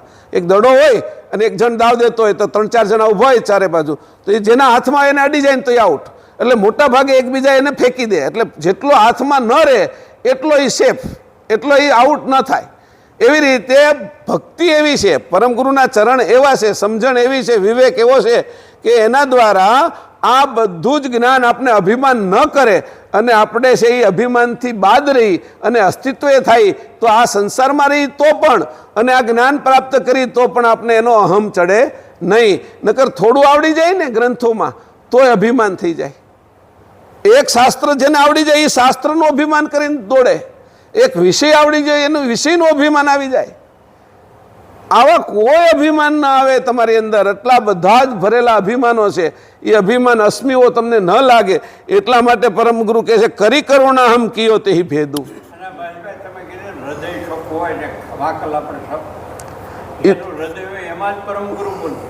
હા, એ તો પછી આવશે ને એ વિષય કે આ બધાની અંદર અંતસ્કરણ વિશે જે બેઠા છે એ તત્વો બેઠા છે. એ તત્વો જે રમત કરે છે એમાં પરમ ગુરુ છે એ જ્યારે આવશે હૃદયમાં ત્યારે એ અંશે થશે. ત્યાં સુધી જે તત્વની રમત છે. રિદ્ધિ સિદ્ધિ કેમ પ્રાપ્ત થાય એનું મેં 56મો આપણો જે હમણાં ઉલટ ક્રિયાનો ક્લાસ ગયો ને એમાં સમજાવ્યું છે કે દરેક તત્વ હૃદય ઉપર બેઠેલું હોય તો કયું કયું કાર્ય કરે. અને આ 84 તત્વ છે એમાંથી જે રિદ્ધિ સિદ્ધિ કોને પ્રાપ્ત થાય કે તત્વના કારણે. જ્ઞાની કોણ છે તો કે તત્વ. એવું બધા વિષયની અંદર વાત કરી. ભક્ત કોણ થાય છે તો કે તત્વ. તું કાંઈ થતો નથી. તું તો આ બધાથી ભક્તથી અલગ છો, રિદ્ધિ સિદ્ધિથી અલગ છો, તું જ્ઞાનથી અલગ છો. એવું તારું સ્વરૂપ તો હાવ નિર્મળ છે. એટલે એને કીધું કે જ્યારે તું નિર્મળ થાય તારા હૃદય વિશે બીજા તત્વોને નહીં બેસવા દે અને તારા હૃદય વિશે પરમ ગુરુને બેસાડીશ તો તને આ વાતની ખબર પડશે કે. એટલે એને કીધું નિજ કરુણા. અહીંયા વાત જે હાલે છે કીધું નિજ કૈવલ. આ કીધું કરી કરુણા હમ કિયો તે ભેદુ. અમારો પ્રાસ હાલતો હતો કે મારા હૃદયની અંદર આવીને તમે બેસો અને કરુણા કરી. એટલે પરમ ગુરુ કરુણાથી બધાના હૃદયમાં બેસે છે અને પરમ ગુરુ છે એ પોતે પોતાનું જ્ઞાન ધારણ કરે છે બધાની અંદર. કારણ કે આ જ્ઞાન કોઈ ઉચકી શકે એવું હતું નહીં. કોઈના એવા અંતસ્કરણો પ્રભાવિત નહોતા. મન, બુદ્ધિ, ચિત્ત, અહંકાર બધા પાછા પડી જાય એવા હતા.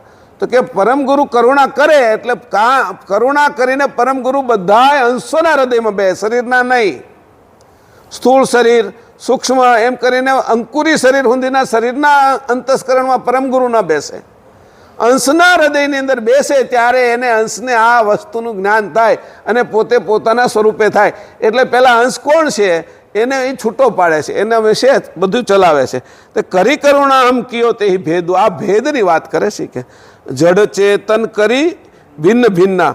કે જડ ચેતન તન, આ શરીરમાં કોણ ચેતન છે અને કોણ જડ છે એ તન કરી ભિન્ન ભિન્ના. પાછા દરેક તનમાં આ સ્થૂળમાં ચેતન કોણ છે અને જડ કોણ છે, સૂક્ષ્મમાં ચેતન કોણ છે ને જડ કોણ છે, કારણમાં ચેતન કોણ છે ને જડ.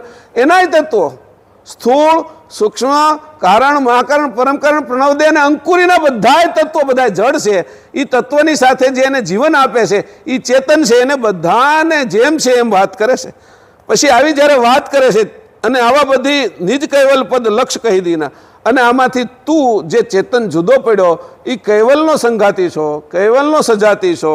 એનો સજાતી એમ કરીને કૈવલના અંશને એ છૂટા પાડી અને નિજ કૈવલ પદનો લક્ષ્ય બતાવે છે કે હવે તારો લક્ષ્ય આ જ છે.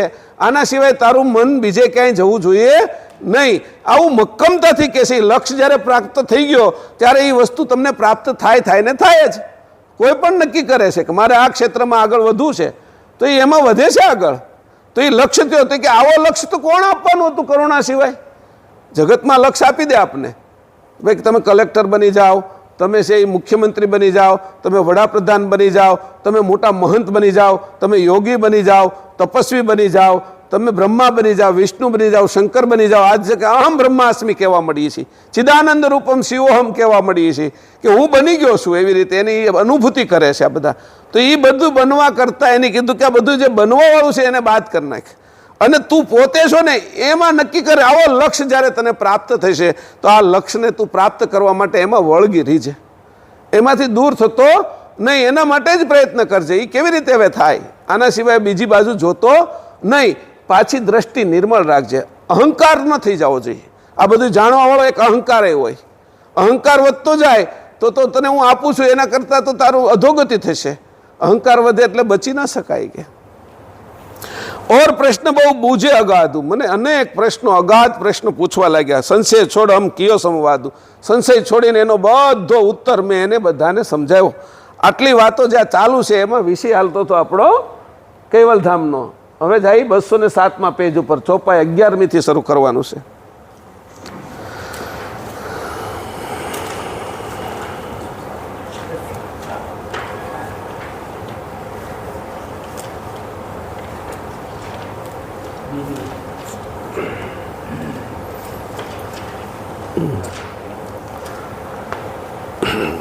એમાં પહેલી ઉપરની 3 ચોપાઈ વાંચી લઈએ આપણે 7, 8, 9, 10 4 ચોપાઈ વાંચી લઈને 5મી છે ને જે આ 11મી ત્યાંથી શરૂ કરશું પહેલી બધી એક વાર વાંચશું અને પછી જે 11મી છે એને 2 વાર લઈશું કરો ચાલુ ન જોગન ભોગન ભેદા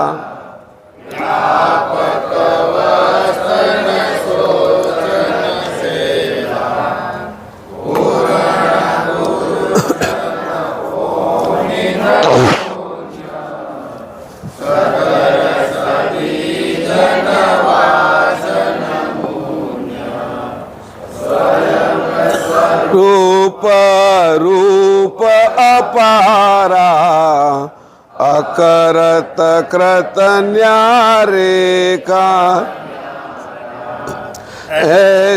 आहे कैवल पद घरा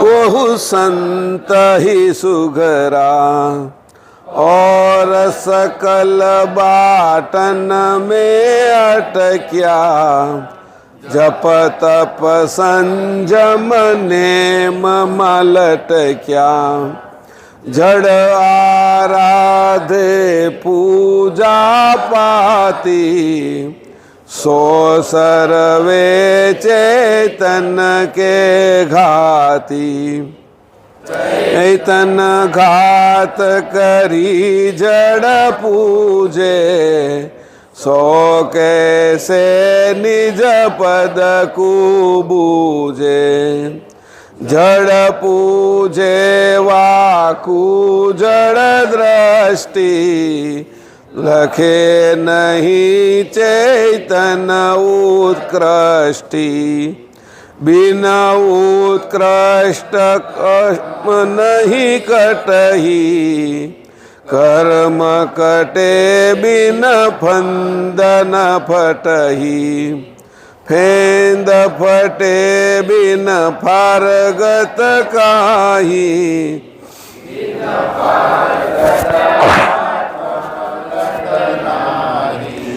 बिना कर्म नहीं कटही कर्म कटे बिन फंद न फटही फंद फटे बिन फारगत नाही बिन फारगत आत्मा गति नाही હવે અહીંયા 10મી ચોપાઈમાં કીધું અત્યાર સુધી જે વિષય આવેલો તો આગળ કે કેવલધામ કેવું છે કે ત્યાં કેવા રત્નો જડેલા છે કેવી આરતવાળા ત્યાં અંશો પહોંચી શકે છે અંશોની અંદર ત્યાં કંઈ ભેદ નથી કે એવા અંશોની ગતિ કેવી છે કે પછી કે અહીંથી ત્યાં જવું હોય તો એના માટે કહે છે કે ભાઈ આ બાજુની તમે જળ ગતિ છે એને કેવી રીતે છોડો જળ ક્યાં સુધી છે એનો પરિચય આપ્યો અને પરિચય આપણો શરૂ જ હતો કે બાકીના બધા છે એ રસ્તામાં અટક્યા છે કે આ બાજુની જે કીધું સેવા પૂજા જપ તપ સંજમ નેમમાં લટક્યા તો આ બાજુના જેની ઉપાસના કરે છે એના જપ કરવા તપ કરવા સંયમ એના માટે રાખો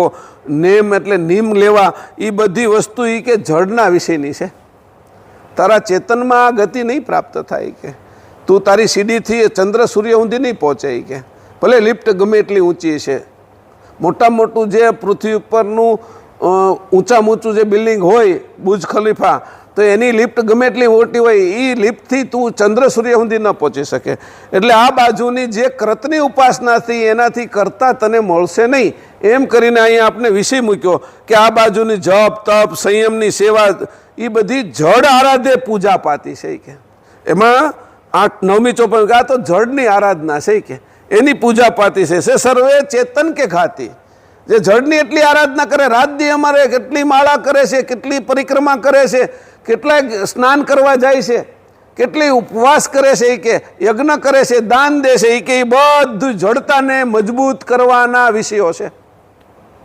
તારી જડતામાં, તારા અંતસ્કરણની અંદર જડતા ભરાય એના વિષયો છે.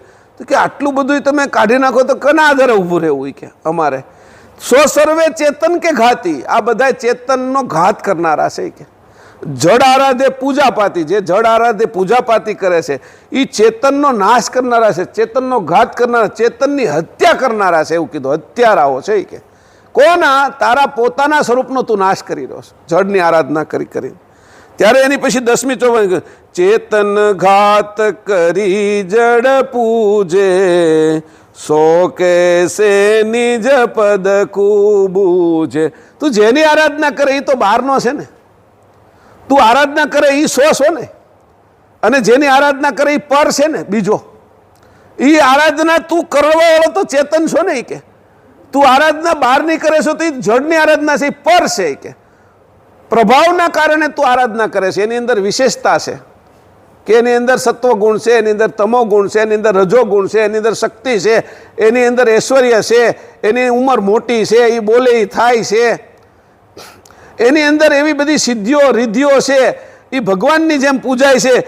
તને કઈ એના અંશની ખબર નથી.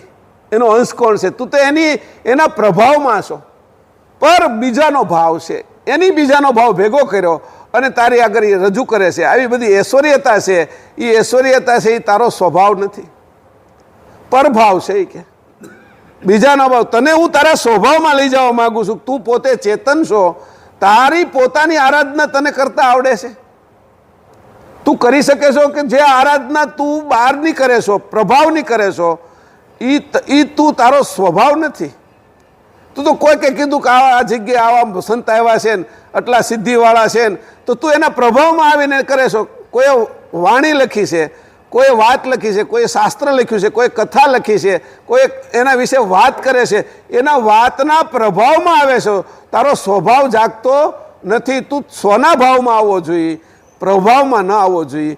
અત્યારે આ જે બધી તે પૂજા પાઠ આ તે કરે છે એ બધું પ્રભાવ છે. કે કૃષ્ણની પૂજા કરી તો એનો પ્રભાવ છે. તું ચેતન છો અને પ્રભાવમાં જાશો. કે રામની પૂજા કરવી પ્રભાવ છે, બુદ્ધની પૂજા કરવી પ્રભાવ છે.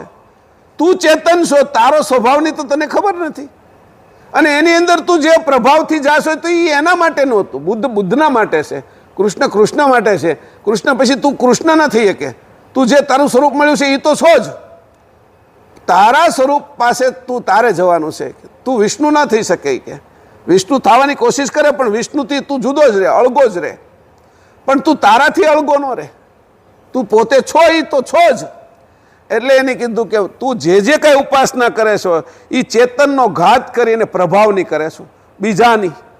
પર એટલે બીજો, સો એટલે હું જેની પૂજા પાઠ આ તે એમાં શ્રદ્ધા રાખીને બેઠો છું એ બધો જ પ્રભાવ છે. અને એ પ્રભાવને હું દ્રઢ કરું છું અને સ્વભાવ ઉપર છે એ હું એને પીછોડો ઓઢાડું છું, એને હું આવરણ નાખતો જાઉં છું અને સ્વભાવ દબાતો જાય છે અને પ્રભાવ વિશેષ થતો જાય છે. યોગ હોય, તપસ્વી હોય, પતંજલિ હોય, કપિલ હોય, એ બધા પ્રભાવિત છે. વેદવ્યાસ હોય, એ બધા પ્રભાવિત છે. તારો સ્વભાવ નથી. એના સમયે એને જે કરવાનું તું એ કર્યું. તો તારા સમયે તારે શું કરવાનું છે? જો તારા માટે શું મહત્વનું છે? હારી વસ્તુ ગમે નથી ગ્રહણ કરાય, પણ એની અંદર તારો સ્વભાવ, તું પોતે દટાઈ જા. હારી વસ્તુ એને હારી ન ગણ કે જે તને દટાવી દે. કોઈના હારા ગુણ છે એ જો તને દાટી દે અને તને તારા ગુણને ન બહાર લાવવા દે તો એવા ગુણને, હારા ગુણને તે તું તજી દીજે. કે એને છોડી દીજે. કે તું કોનો છો અને કરતા કોણ છે એના જ વિષયમાં વિચાર છે. આ બધા સંસારમાં પ્રભાવ છે. એટલે એને કીધું ચેતન ઘાત કરી જડ પૂજે. જળ વિભાગ ક્યાં સુધી છે? કે તો એના માટે મેં કીધું અહીંયા કે પછી એને શું થાય છે? કે ચેતન ઘાત કરી જડ પૂજે, સો કેસે નિજ પદકુ બૂજે. એની આંખ જ ક્યાંથી ખુલેલી છે? બાહ્ય દ્રષ્ટિ ઉપર આંખ છે, એની અંદર દ્રષ્ટિ થઈ નથી, એની દ્રષ્ટિ જ નથી એની આગળ. તો પછી કે એને પોતાના સ્વરૂપની ખબર ક્યાંથી પડશે ને? એનું પોતાનું સ્વરૂપ સૂચશે કેમ? બીજા બધાને જોવામાં રહેશે. હું જોનારો કેમ છું, કોણ છું, એના વિશે મારી દ્રષ્ટિ જ પાછી નહીં જાય. ઓહો, ઓલાએ કેવું સરસ મજાનું ટી શર્ટ પહેર્યું, આની કેવા ચશ્મા હારા પહેર્યા, આના કેવા હાર છે, આ કેવો માણસ છે, એના વાળ કેવા છે, એનું રૂપ કેવું છે, એનો રંગ કેવો છે, એનો સ્વભાવ કેવો છે, એના ઉપર હું જાઉં છું. હું મારા ઉપર તો કઈ વિચાર જ નથી કરતો. તો એને કીધું કે આ રીતે છે એ નિજ પદને કેવી રીતે બૂજે, એને કેવી રીતે સૂજે, એની દ્રષ્ટિ જ બાહ્ય થઈ ગઈ છે કે જડ પૂજે વાકુ જડ દ્રષ્ટિ. જે જડની ઉપાસના કરે ને એની દ્રષ્ટિ જડ થઈ જાય, જડ એને દિવસે દિવસે વધારે જડ થતી જાય.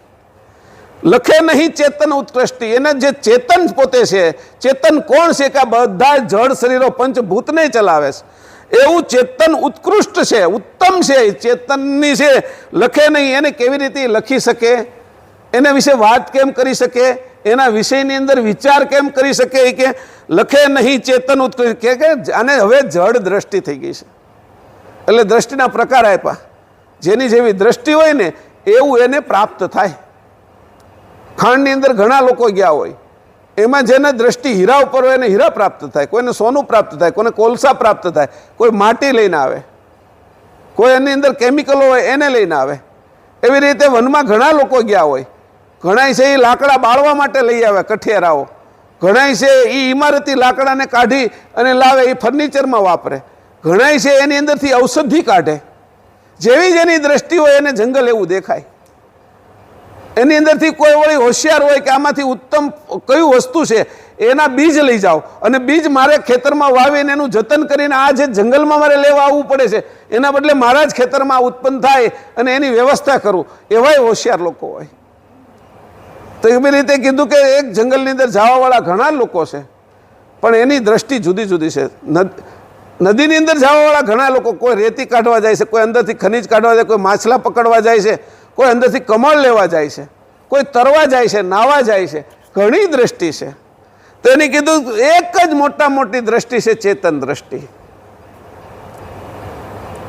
જે આ જગતનો નિવેડો લાવી દેશે. તો કે આ દ્રષ્ટિ છે કે જડ પૂજે વાકુ જડ દ્રષ્ટિ. રોજ રોજ પૂજતા પૂજતા દ્રષ્ટિ જડ થતી જાય. એના જ વિશે વિચારમાં પડી. મૂર્તિ જોઈને તો આજ કેવા વાઘા પહેરેલા હતા, કેવા સરસ મજાના, કોઈ કેવા સીવેલા છે, કેવા આજ ઘરેણા પહેરેલા હતા. મૂર્તિના વિષય તે આપણે છે એ જડતાની અંદર એવી જડતા અંદર શરીરમાં નાખી દઈ કે હું ચેતન ન રહું અને એની મૂર્તિના વિશે જ વિચાર કર્યા કરું, ઉપાસનાના વિશે, બાહ્ય ઉપાસનાના વિશે જ વિચાર કરું અને એ બધી વાસનાથી ઉત્પન્ન થાય. બાહ્ય જે છે પરની ઉપાસના છે એ બધી જ અંદર ભરેલી કામ, ક્રોધ, લોભ, મોહ અને ભય એ વાસનાથી જ ઉત્પન્ન થાય છે. કોઈ સાચી ઉપાસના છે નહીં. અને વાસનાથી જે ઉત્પન્ન થયેલું હોય એ ઉપાસના કહેવાય નહીં. જેની હું કરું એને ભાઈ મને સુખ શાંતિ મળે, મને મોક્ષ મળે, આવી બધી વાસનાઓ જ છે. કે તારા સ્વરૂપની અંદર તારે જાણવાનું છે તું કોણ છો. એ મુક્ત જ છે કે એ તું જાણીને જુદો પડી જાય ને સમજી લે તો તારી સમજથી તારે છૂટું પડવાનું છે. અને એ સમજ તને પરમગુરુએ ભરી દીધી છે અંદર. અંશને તો પહેલેથી આપેલી જ હતી. આ સમજ આપેલી હતી, સમજને તે આ બાજુની ઉપાસના, પરની ઉપાસના કરીને ઢાંકી દીધી છે. અને એવું ઢકાઈ ગયું છે કે એ હજી બહાર નીકળતું નથી. આવી તારી જડ દ્રષ્ટિ વધારે વધારે જડ થતી જાય છે. તું ઘાટ ભાવે જોવે છે, જો ને તું આ ઘાટને ચલાવે છે એવું તું છો અને તું પાછો ઘાટ ભાવે વિચાર કરે છે. અને ઘાટને પાછી ઉપાધિ છે, હું સ્ત્રી છું, હું પુરુષ છું. એમાં પાછી ઉપાધિ છે, મને સારી રસોઈ બનાવતા આવડે છે, હું કાંઈક એન્જિનિયર છું, ડૉક્ટર છું, અને એ બધી ઉપાધિ એના વિશે. પણ તું કેટલો પાછો મામો બની જા, કાકો બની જા, પિતા, મા, બાપ, એ બધું તું બની જાશો. કે આટલી જડતા તારી અંદર રોજે રોજ ઉમેરાય છે. કે તું ચેતન કેમ જાણી શકીશ કે આ ઉમેરાય છે રોજ. અને તારા જે સંબંધીઓ રોજ છૂટા પડે છે, તારી સામે જ બધા છૂટા પડે. જો એક દી આ શરીરે તારી સામે જ છૂટું પડવાનું છે. કે તું આ વાતને સમજી લે. કે એટલે કીધું જડ પૂજે વાકુ જડ દ્રષ્ટિ, લખે નહીં ચેતન ઉત્કૃષ્ટિ. ઉત્તમ ચેતનને એ કોઈ વિષયની અંદર સમજાવી શકતો નથી, એના વિશે કઈ એક અક્ષર પાડી શકતો નથી. કે કેમ કે એની જડ દ્રષ્ટિ થઈ શકે. હવે દ્રષ્ટિના પ્રકારો આપણે અહીં લખ્યા. મૂળ 4 પ્રકારની દ્રષ્ટિ છે એ જ્ઞાનની સાથે જોડાયેલી છે. જ્યારે ચર્મ દ્રષ્ટિ હોય છે ત્યારે આપને તત્વજ્ઞાન થાય છે.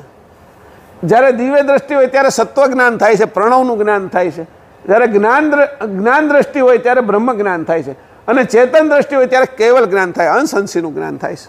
આ 4 દ્રષ્ટિ જ્ઞાનના પ્રકારે જુદી જુદી છે. પણ અહીંયા મેં બાજુમાં 7 દ્રષ્ટિ મૂકી છે, એના પેટા વિભાગ કર્યા.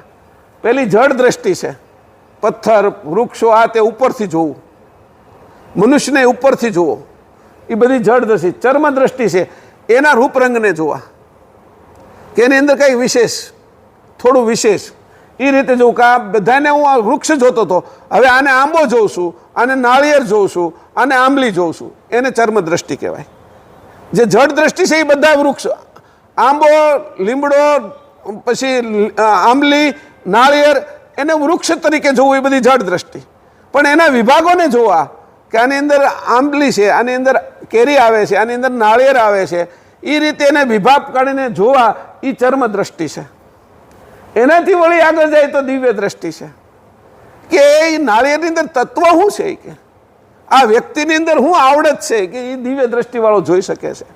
એનાથી પછી આત્મદ્રષ્ટિ છે, કે એને ચલાવનાર આ પ્રાણ શું છે, આત્મા શું છે, અને એ આત્મા કઈ રીતે એની અંદર કામ કરે છે, એ આત્મદ્રષ્ટિવાળો છે. પછી એને જ્ઞાન દ્રષ્ટિ થાય છે. આત્મદ્રષ્ટિથી ઉપર પરમાત્મા સુધી પહોંચે છે. પરમાત્મા કોણ છે, આ ચલાવનાર કોણ છે, નિરંજન પુરુષ સુધી પહોંચે છે, એને જ્ઞાન દ્રષ્ટિ થઈ. વિજ્ઞાન દ્રષ્ટિ છે એ બ્રહ્મ સુધી પહોંચે છે, અને ચેતન દ્રષ્ટિ છે એ કૈવલ સુધી પહોંચે છે. આ દ્રષ્ટિના વિભાગો છે, એની સમજણ પણ જુદી જુદી છે. એક એક દ્રષ્ટિની સમજણ બારીકમાં બારીક આપણે કરીએ તો પણ એનો છે એ 10, 15, 20, 20 મિનિટ થાય એવું છે, અથવા કલાક નીકળી જાય એક એક દ્રષ્ટિમાં. આગળની જે દ્રષ્ટિ છે આત્મદ્રષ્ટિથી નીચે સુધી, એ તો 8, 8, 10, 10 કલાક હું બોલું ને તો પણ પૂરી થાય એવી નથી. એક એક દ્રષ્ટિ ઉપર એવી દ્રષ્ટિ છે એ, એના વિશે બારીકમાં બારીક સમજાવી ત્યારે ખબર પડે. ખાલી આંખ છે તો એની અંદર હું ભાવ ભરેલા છે. હમણાં હું જોઉં છું આ સ્ત્રી છે, પાછો જોઉં છું માં છે, પાછો એ સ્ત્રીની અંદર છે એ બેન જોઉં છું. આ બધું રૂપાંતર જે મારે ભાવના પ્રમાણે ફરી જાય છે, રૂપાંતર થઈ જાય છે. આંબા કેરી જોઉં છું તો હું જુદી રીતે જોઉં છું, ઔષધિ રીતે જોઉં છું. કોઈ કેરી જોઉં છું તો કાથણું કેવું થશે એ રીતે જોઉં છું, એમાં મુરબ્બો કેવી રીતે થાય એ રીતે જોઉં છું. આ કેરીનો રસ ખવડાવવા માટે લેવો છે, અથવા આ રસને હું ભેગો કરવા માટે લઉં. આ કેરી જોઉં છું તો ગોટલું લેવા માટે જોઉં છું. એમાં ગોટલાની અંદર જે ગોટલી રહી છે એનો મુખવાસ બનાવો છે એના માટે. મારા દાંત ખરાબ થઈ ગયા છે તો એ દાંતે ઘસી અને આ ગોટલીથી દાંત હારા થશે એના માટે જોઉં છું. ઘણી પ્રક્રિયા છે. પછી જે વૈજ્ઞાનિકો હોય, વિશેષ ગતિવાળા હોય, કે એની અંદરથી તત્વ છૂટું પાડી અને એ તત્વને અંદરથી લઈ લેશે અને એ છૂટું પાડશે. કોઈ ખેડૂત છે એને એમ લાગ્યું કે મારે આ જ આંબો બહુ મીઠો છે, સારો છે, એની કેરી સારી આવે તો મારે આનું સંવર્ધન કરવું છે, અને મારે છે એ મારા ખેતરની અંદર આવા બધા આંબાઓ વધારી દેવા છે. તો એવો ખેડૂત છે એ દ્રષ્ટિએ જોવે. તો એવી રીતે કીધું કે એક એક દ્રષ્ટિની અંદર છે એનો વિસ્તાર કરતા એ દ્રષ્ટિ જેટલી છે કે એમાં પણ મારે એ કોઈ દ્રષ્ટિનું કામ નથી, કે એ જે છે એ બાકીની બધી દ્રષ્ટિ વિજ્ઞાન દ્રષ્ટિ સુધી પ્રભાવ છે. ચેતન દ્રષ્ટિ છે એ મારો સ્વભાવ છે. એ બધી પ્રભાવમાં જવા માટે છે, મને મારાથી જુદા લઈ જવા માટે, મને સમુદ્રમાં ખેંચી જવા માટે છે. મગરમચ્છ જેમ હું એમાં જે નદીના કાંઠે જાઉં અને નદીમાં મને ઓલી મજા આવે, પાણી ઠંડુ લાગ્યું, પણ હું તો મગરમચ્છની નજીક જઈ રહ્યો છું. કાળની નજીક લઈ જવા વાળી બધી દ્રષ્ટિઓ છે. મગરમચ્છ મને ખાઈ જવાનો છે, મને કાંઈ મળવાનું નથી, પણ મારે તો સાચું મોતી મેળવવું છે. પણ મોતી તો બહારનું છે, કે મારું સ્વરૂપ છે એ મારે મેળવવું છે. તો એને કીધું ચેતન દ્રષ્ટિ. પછી કીધું આ જળ દ્રષ્ટિના વિભાગ ક્યાં સુધી છે, કે હવે એ આગળ આવે છે એની વાત કરીએ.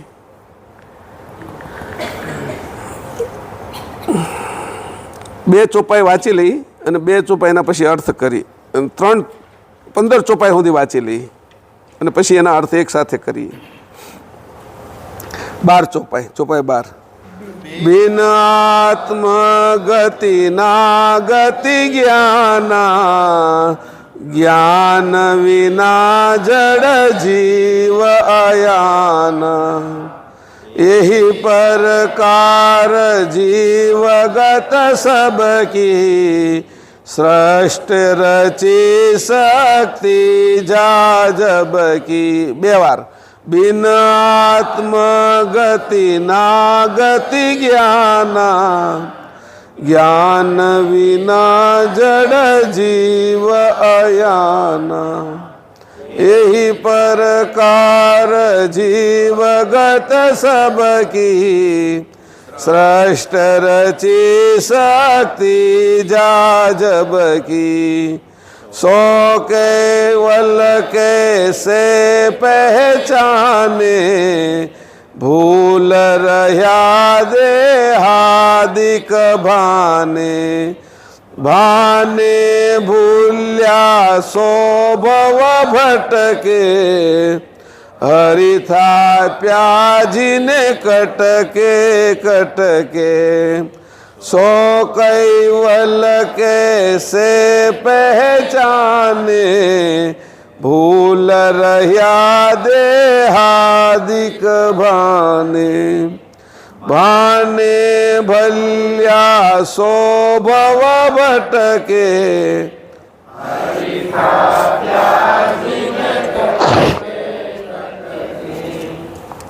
हाथ काष्ठ पाषाण की मूर्ति, तीर्थ सबने प्रोई सुरती, ऐसे वा पंचभूतन की, तरहो परतीति मन की, घात काष्ठ पाषाण की मूर्ति, तीर्थ सबने प्रोई सुरती, ऐसे वा पंचभूतन की, बंध रहो परतीति मन की, मन परवेश करे जड़ माही, जड़ दर से चैतन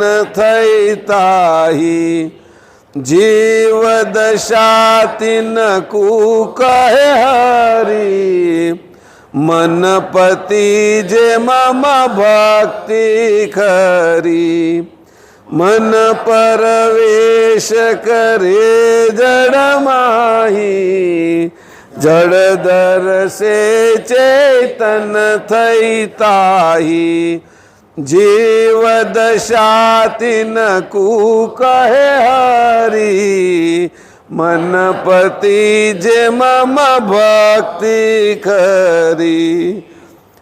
15મી ચોપાઈ ઊંધી થી લઉં છું કે મન પ્રવેશ કરે જળમાહી, જેની ઉપાસના કરતા હોય ને એમાં આપણું મન પ્રવેશ કરી જાય અને જળ દર્શે ચેતન થઈ તાહી, પછી ચેતન આપણે પછી એમાં આપણે આંખ હલાવતા એવું લાગે, સપનામાં એ દેખાવા મળે અને ચિત્તની અંદર એ ઘૂસી જાય કે જીવ દશા તિનકુ કહે હરિ, અને જીવ દશામાં છે એને હરિ કહેવા મળે, એને સપનામાં આવવા મળે, પછી ભગવાન દેખાવા મળે, આશીર્વાદ આપવા મળે, બધું કહેવા મળે. મન પતિ જેમ આમ ભક્તિ કરીને પછી ગામમાં હોતી, લોકોમાં હોતી, એમ કે કેવો ભક્ત છે, લોકોએ વાત કરે અને એ પોતે પોતાની અંદર ધારણા કરે કે મને ભક્ત કહે છે, અને મનની પ્રતીતિ એટલી બધી મારી ભક્તિ ખરી છે, સાચી છે એવું અભિમાન ધારણ કરે. પછી આ અભિમાનની અંદર પાછો પડે કે આ રીતે કરીને મન પ્રવેશ, જેમાં મન પ્રવેશ કરે છે ને ત્યાં મન છે એ જળના દર્શન કરીને એને ચેતન સમજી લે છે, ચેતન થઈ ગયું એવું એ માની લે છે, એને આમે ચમત્કારો થાય છે નાના મોટી, એનું જ અંતસ્કરણ કરે છે, અંશ નથી કરતો કે મેં વિચાર કર્યું હતું ને તમે મને મળી ગયા કે મને આવડી, અમે પછી એને લાગે કે મારા ભગવાનને યાર મેં ભક્તિ કરીને એનું પ્રતાપ છે કે હું આ જ વિચાર કરતો હતો ને આવી ગયું. પણ એ બધાને થાય છે ભાઈ, એ સ્થિતિમાં મન બુદ્ધિ અહંકાર અને ચિત્તની એ અવસ્થામાં જાય અંતસ્કરણની, એટલે બધાને આવું થાય. એમાં તને પછી જે દ્રશ્ય છે તું જેને માને છે એ દ્રઢ થઈ જાય.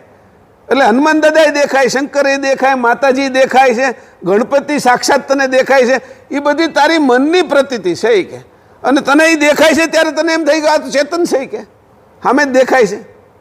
અને એ જેને વધારે વધારે ધારણ કરતો જાય ને તો એક દિવસ એવો આવે શિવની ઉપાસના કરતા એ જ કહેવા મળે કે ચિદાનંદ રૂપમ શિવોહમ, પોતે શિવને આત્મસાત કરી લે, પોતાના સ્વરૂપને શિવની વચ્ચે ઢાંકી દે. શિવ હતી આવી રીતે જે લોકો શિવ બન્યા છે એ હતી એટલી બધી ભક્તિ કરી છે, એ ભક્તિના કારણે શિવ બની ગયા છે. શિવ તત્વ એટલું બધું મજબૂત થઈ ગયું છે કે એ જે અમુક અવસ્થા સુધી કરે ત્યાં સુધી એની હદ આવે, એનો અધિકાર હોય ત્યાં સુધી કરી શકે, એમાં પોતે અંશ છે એ દટાઈ જાય આ તત્વમાં. એવી રીતે બ્રહ્મની ઉપાસના કરતા કરતા કરતા એમ જ સમજવા મળે કે હું બ્રહ્મ છું.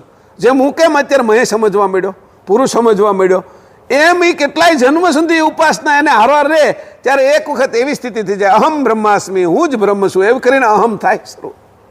અસ્તિત્વને ભ્રમની અંદર પોતે અંશને દાટી દે, આવી જડતા પ્રાપ્ત કરે કે આ બધા. અહીંયા કીધું કે એક વસ્તુનો અનુભવ કરો, તમે જાતે જોઈ લો, પ્રતીતિ કરો. તમને જેમ છે હું અહીંયા જેમ કહું છું એનાથી કાંઈ પણ જુદું તમને દેખાશે નહીં. આવું જ તમને સંસારમાં બધે ભાસશે કે આ બધા ભાસશે કે તારા સ્વરૂપ સિવાય બધું તને ભાસે છે કે હકીકત નથી કે તું આમે હાલે છો ને એટલે અરીસામાં તું દેખાશો કે તું નથી કે આ બધું પ્રવેશ કરે તો આવું જ થાય કે. પેલો શિકાર માટે વાંદરો સિંહ જંગલમાં ગયેલો અને વાંદરો તો કે આ શિકાર ન થાય ને તો એ ઉપર ચડી ગયો. ઉપર ક્યાં ચડી ગયો કે છેલ્લામાં છેલ્લી ડાળી હતી ને ત્યાં બેસી ગયો. હવે સૂર્યનો પ્રકાશ પડતો હતો એમાં એનું પ્રતિબિંબ નીચે પડતું હતું. વાંદરો એવું સમજવું માંડ્યો, એ હલે ને હાથ હલાવે ને તો એ કે હું જ છું કે નીચે એનો હાથ હલે, પછી માથું હલાવે તો નીચે હલે, પડછાયામાં તો હલે જ ને, પણ પડછાયો કંઈ પોતે તો નથી. તો એ બધું હલે તેને પ્રતીતિ એવી થઈ ગઈ થોડી વારમાં કે એ હું છું. અને હું એવી પ્રતીતિ થઈ એટલે સિંહને ખબર પડી કે આ કંઈક રમત થાય છે. સિંહે તરત જ તેના પડછાયા ઉપર જોરથી ત્રાપ મારી અને જેવો પંજો માર્યો એટલે પેલો વાંદરો હતો ને એના હાથમાં જે ડાળી હતી ને છૂટી ગઈ, હું મરી ગયો. એ હેઠો પડી ગયો ને સિંહ ખાઈ ગયો. આવી રીતે કાળ ખાઈ જાય છે બધા, બીજા ઉપર પ્રતીતિ થઈ જાય છે. આ પ્રતીતિ થવાનું કારણ આ છે કે તો એને કીધું હવે હમણાં છે ને હું પેલા યુટ્યુબ ઉપર જોતો હતો, તાર ઉપર પક્ષી જતું હતું ને, પક્ષી રમતું હતું તો નીચે તારમાં એનો પડછાયો નીચે પડતો હતો. તો કૂતરું ને બિલાડું એને શિકાર કરવા જતા હતા, એને પકડવા જાય, એને દોડે લેવા માટે. યુટ્યુબ ઉપર હતું એ. તો એ અમુક જે એક મિનિટની પેલી આવે ને તો કે ખબર પડે કે એ એને સાચું સમજી લે છે ઓલા પક્ષી નહીં તે પડછાયાને. પછી એક બીજો દાખલો જોયો, એક માછલી હતી. એ માછલી એકલી રહેતી હતી તો ખાતી પીતી બંધ થઈ ગઈ હતી એટલે દુબળી પડી ગઈ એવું એને લાગ્યું. તો જે માણસ હોશિયાર હતો ને એને શું કીધું, પાણીમાં અરીસો મૂકી દીધો. અરીસો મૂકી દીધો ને એટલે બે માછલી દેખાય, ઓલી માછલી ને બીજી માછલી દેખાય, એટલે હુષ્ટપુષ્ટ થવા માંડી. એમાં ખોરાક નાખવા માંડે કે અમે બે છે એવો ભાસ થઈ ગયો. ભાસ ઉત્પન્ન કરેલો છે બધો. આ એને ખબર નથી પડતી આ કેવો ભાસ છે. આ ત્રણ દાખલાઓ મેં તમને આપ્યા કે અહીંયા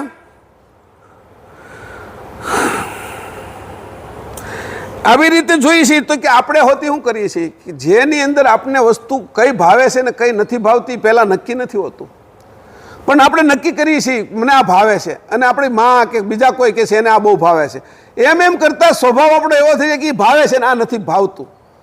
આપણે વિશે કોઈ ખબર નથી આપણે શું ભાવે છે ને શું નથી ભાવતું. એમ કરીને નક્કી કરીએ છીએ કે આપણે પણ આપણી અંદર ભાવવા વિશેનો સ્વભાવ નક્કી કરીએ છીએ. એમ ભગવાનને હોતી આપણે છે એ આ મારા ભગવાન છે એવું હોતી આપણે એને વ્યંજનોની જેમ ઉપયોગ કરીએ છીએ. વાસ્તવિક આપણે એને જીવન નથી ગણતા, એ વાસ્તવિક છે એવી રીતે નથી જતા. આ 4-5 ઉદાહરણો છે એ મેં લખેલા હતા. પછી કબીરજી અને ધર્મદાસ વચ્ચે એક સંવાદ થયો હતો. તો ધર્મદાસ તો બહુ ધનાઢ્ય હતા, પૈસાવાળા હતા, કેટલી એને એ સમયમાં વાહનો હાલતા, વેપારની અંદર એ પુષ્કળ સંપત્તિ હતી અને બાંદુગઢના હતા. હવે કાશીની અંદર અને એને કોઈએ કીધેલું કે શાલિગ્રામ છે એની પૂજા કરવી જોઈએ, શાલિગ્રામ છે એ વિષ્ણુનો અવતાર છે. એટલે એ રોજ સવારમાં 8-8, 10-10 કલાક સવારથી ઉઠીને વહેલા 4 વાગ્યાથી ઉઠીને શાલિગ્રામ ઉપર છે એ પાણી રેડે, એને દૂધ અભિષેક કરે, એને મધ અભિષેક કરે, એવી બધી પૂજા ને એવું બધું કર્યા કરે. એ પૂજા કરે ને એમાં આ જે કબીરજીની ભક્ત છે એની પત્ની હતી ધર્મદાસની. તો ધર્મદાસની પત્નીએ કીધું કંઈક આ બધું આને આ કરે છે કે એને કંઈ જ્ઞાનની ખબર પડે એવું કંઈક કરો નહીં કે. તો કે વાંધો નહીં, જે રસ્તા ઉપરથી રોજ પસાર થતા હતા ગંગા કિનારે નાવા જઈને રહેતા હતા ત્યાં બનારસ એટલે કાશીમાં પસાર થતા હતા ને ત્યાં એક મરેલી ગાય છે ને એ પડી હતી અને મરેલી ગાય પડેલી એટલે પછી આ કબીરજી છે એ ત્યાં બાજુમાં બેસી ગયા અને ઘાસનો પૂળો લઈ પછી આ નીકળ્યા ને એટલે ઓલી ગાય જે મરેલી હતી ને પૂળો એને કે ખાને એમ કરે કબીરજી કે ખા, એવી રીતે એને ખવડાવવાની કોશિશ કરે. હવે થોડી વાર થઈને એટલે પહેલાં ધર્મદાસ ઊભા રહી ગયા, અટકી ગયા. એ કે સારું આ કંઈક નવીન છે કે આ ગાય તો મરી ગઈ છે ને આ ખવડાવે આ કંઈક ગાંડો હશે કે. એટલે એને ગાંડો લાગે. થોડી વાર જોવું તો ખરો એમ કે નવીન કંઈ થાય ને એટલે આશ્ચર્ય થાય. આશ્ચર્ય થાય ને એટલે આપણે છે ને જોવાનું મન થાય, કારણ કે એમને આપણે નીકળીએ નહીં કે આ હું થઈ રહ્યું છે એ તો જોવાનું મન થાય. અને એમાંય કબીરજી હતા. કબીરજી તો ચિત્તને જાણતા હતા, ઓલાને ચિત્તને પણ પકડી લે. એટલે ચિત્તને પકડી લીધું હતું એટલે તરત ત્યાં પેલા ઊભા રહ્યા. 5 મિનિટ થઈ, 10 મિનિટ થઈ, એને કીધું કે ખાને કેમ ખાતી નથી, કેમ ખાતી નથી, હિન્દીમાં કીધું. એટલે પછી આ કહેવાય પછી આનેથી વધારે 15 મિનિટ થઈને એટલે ધર્મદાસથી રહેવાનું નહીં. એ કે હું પાગલ છો? એ કે આ મરેલી ગાય તે કઈ ઘાસ ખાતી છે? એ કે આ મરેલી તો છે ને, એ કે એ ઘાસ ખાતી છે? એ કે આ મરેલી ગાય તો છે ને, કે તું તો જે પથરા પૂજે છો, એ કે પથરા, એ કે તો તું મને કહેશો એ કે તો તું પથ્થરને રોજ પૂજે છે તો એ કે ભગવાન થઈ જાય છે? એ કે અને પેલાને ઝટકો લાગી ગયો, આંચકો લાગી ગયો કે ઓહો હોય કે તો કે હું પાગલ છું કે તું છો એ નક્કી કરી. કે પહેલા હું તો આ ગાય જીવતી હતી ને પછી મરી ગઈ છે.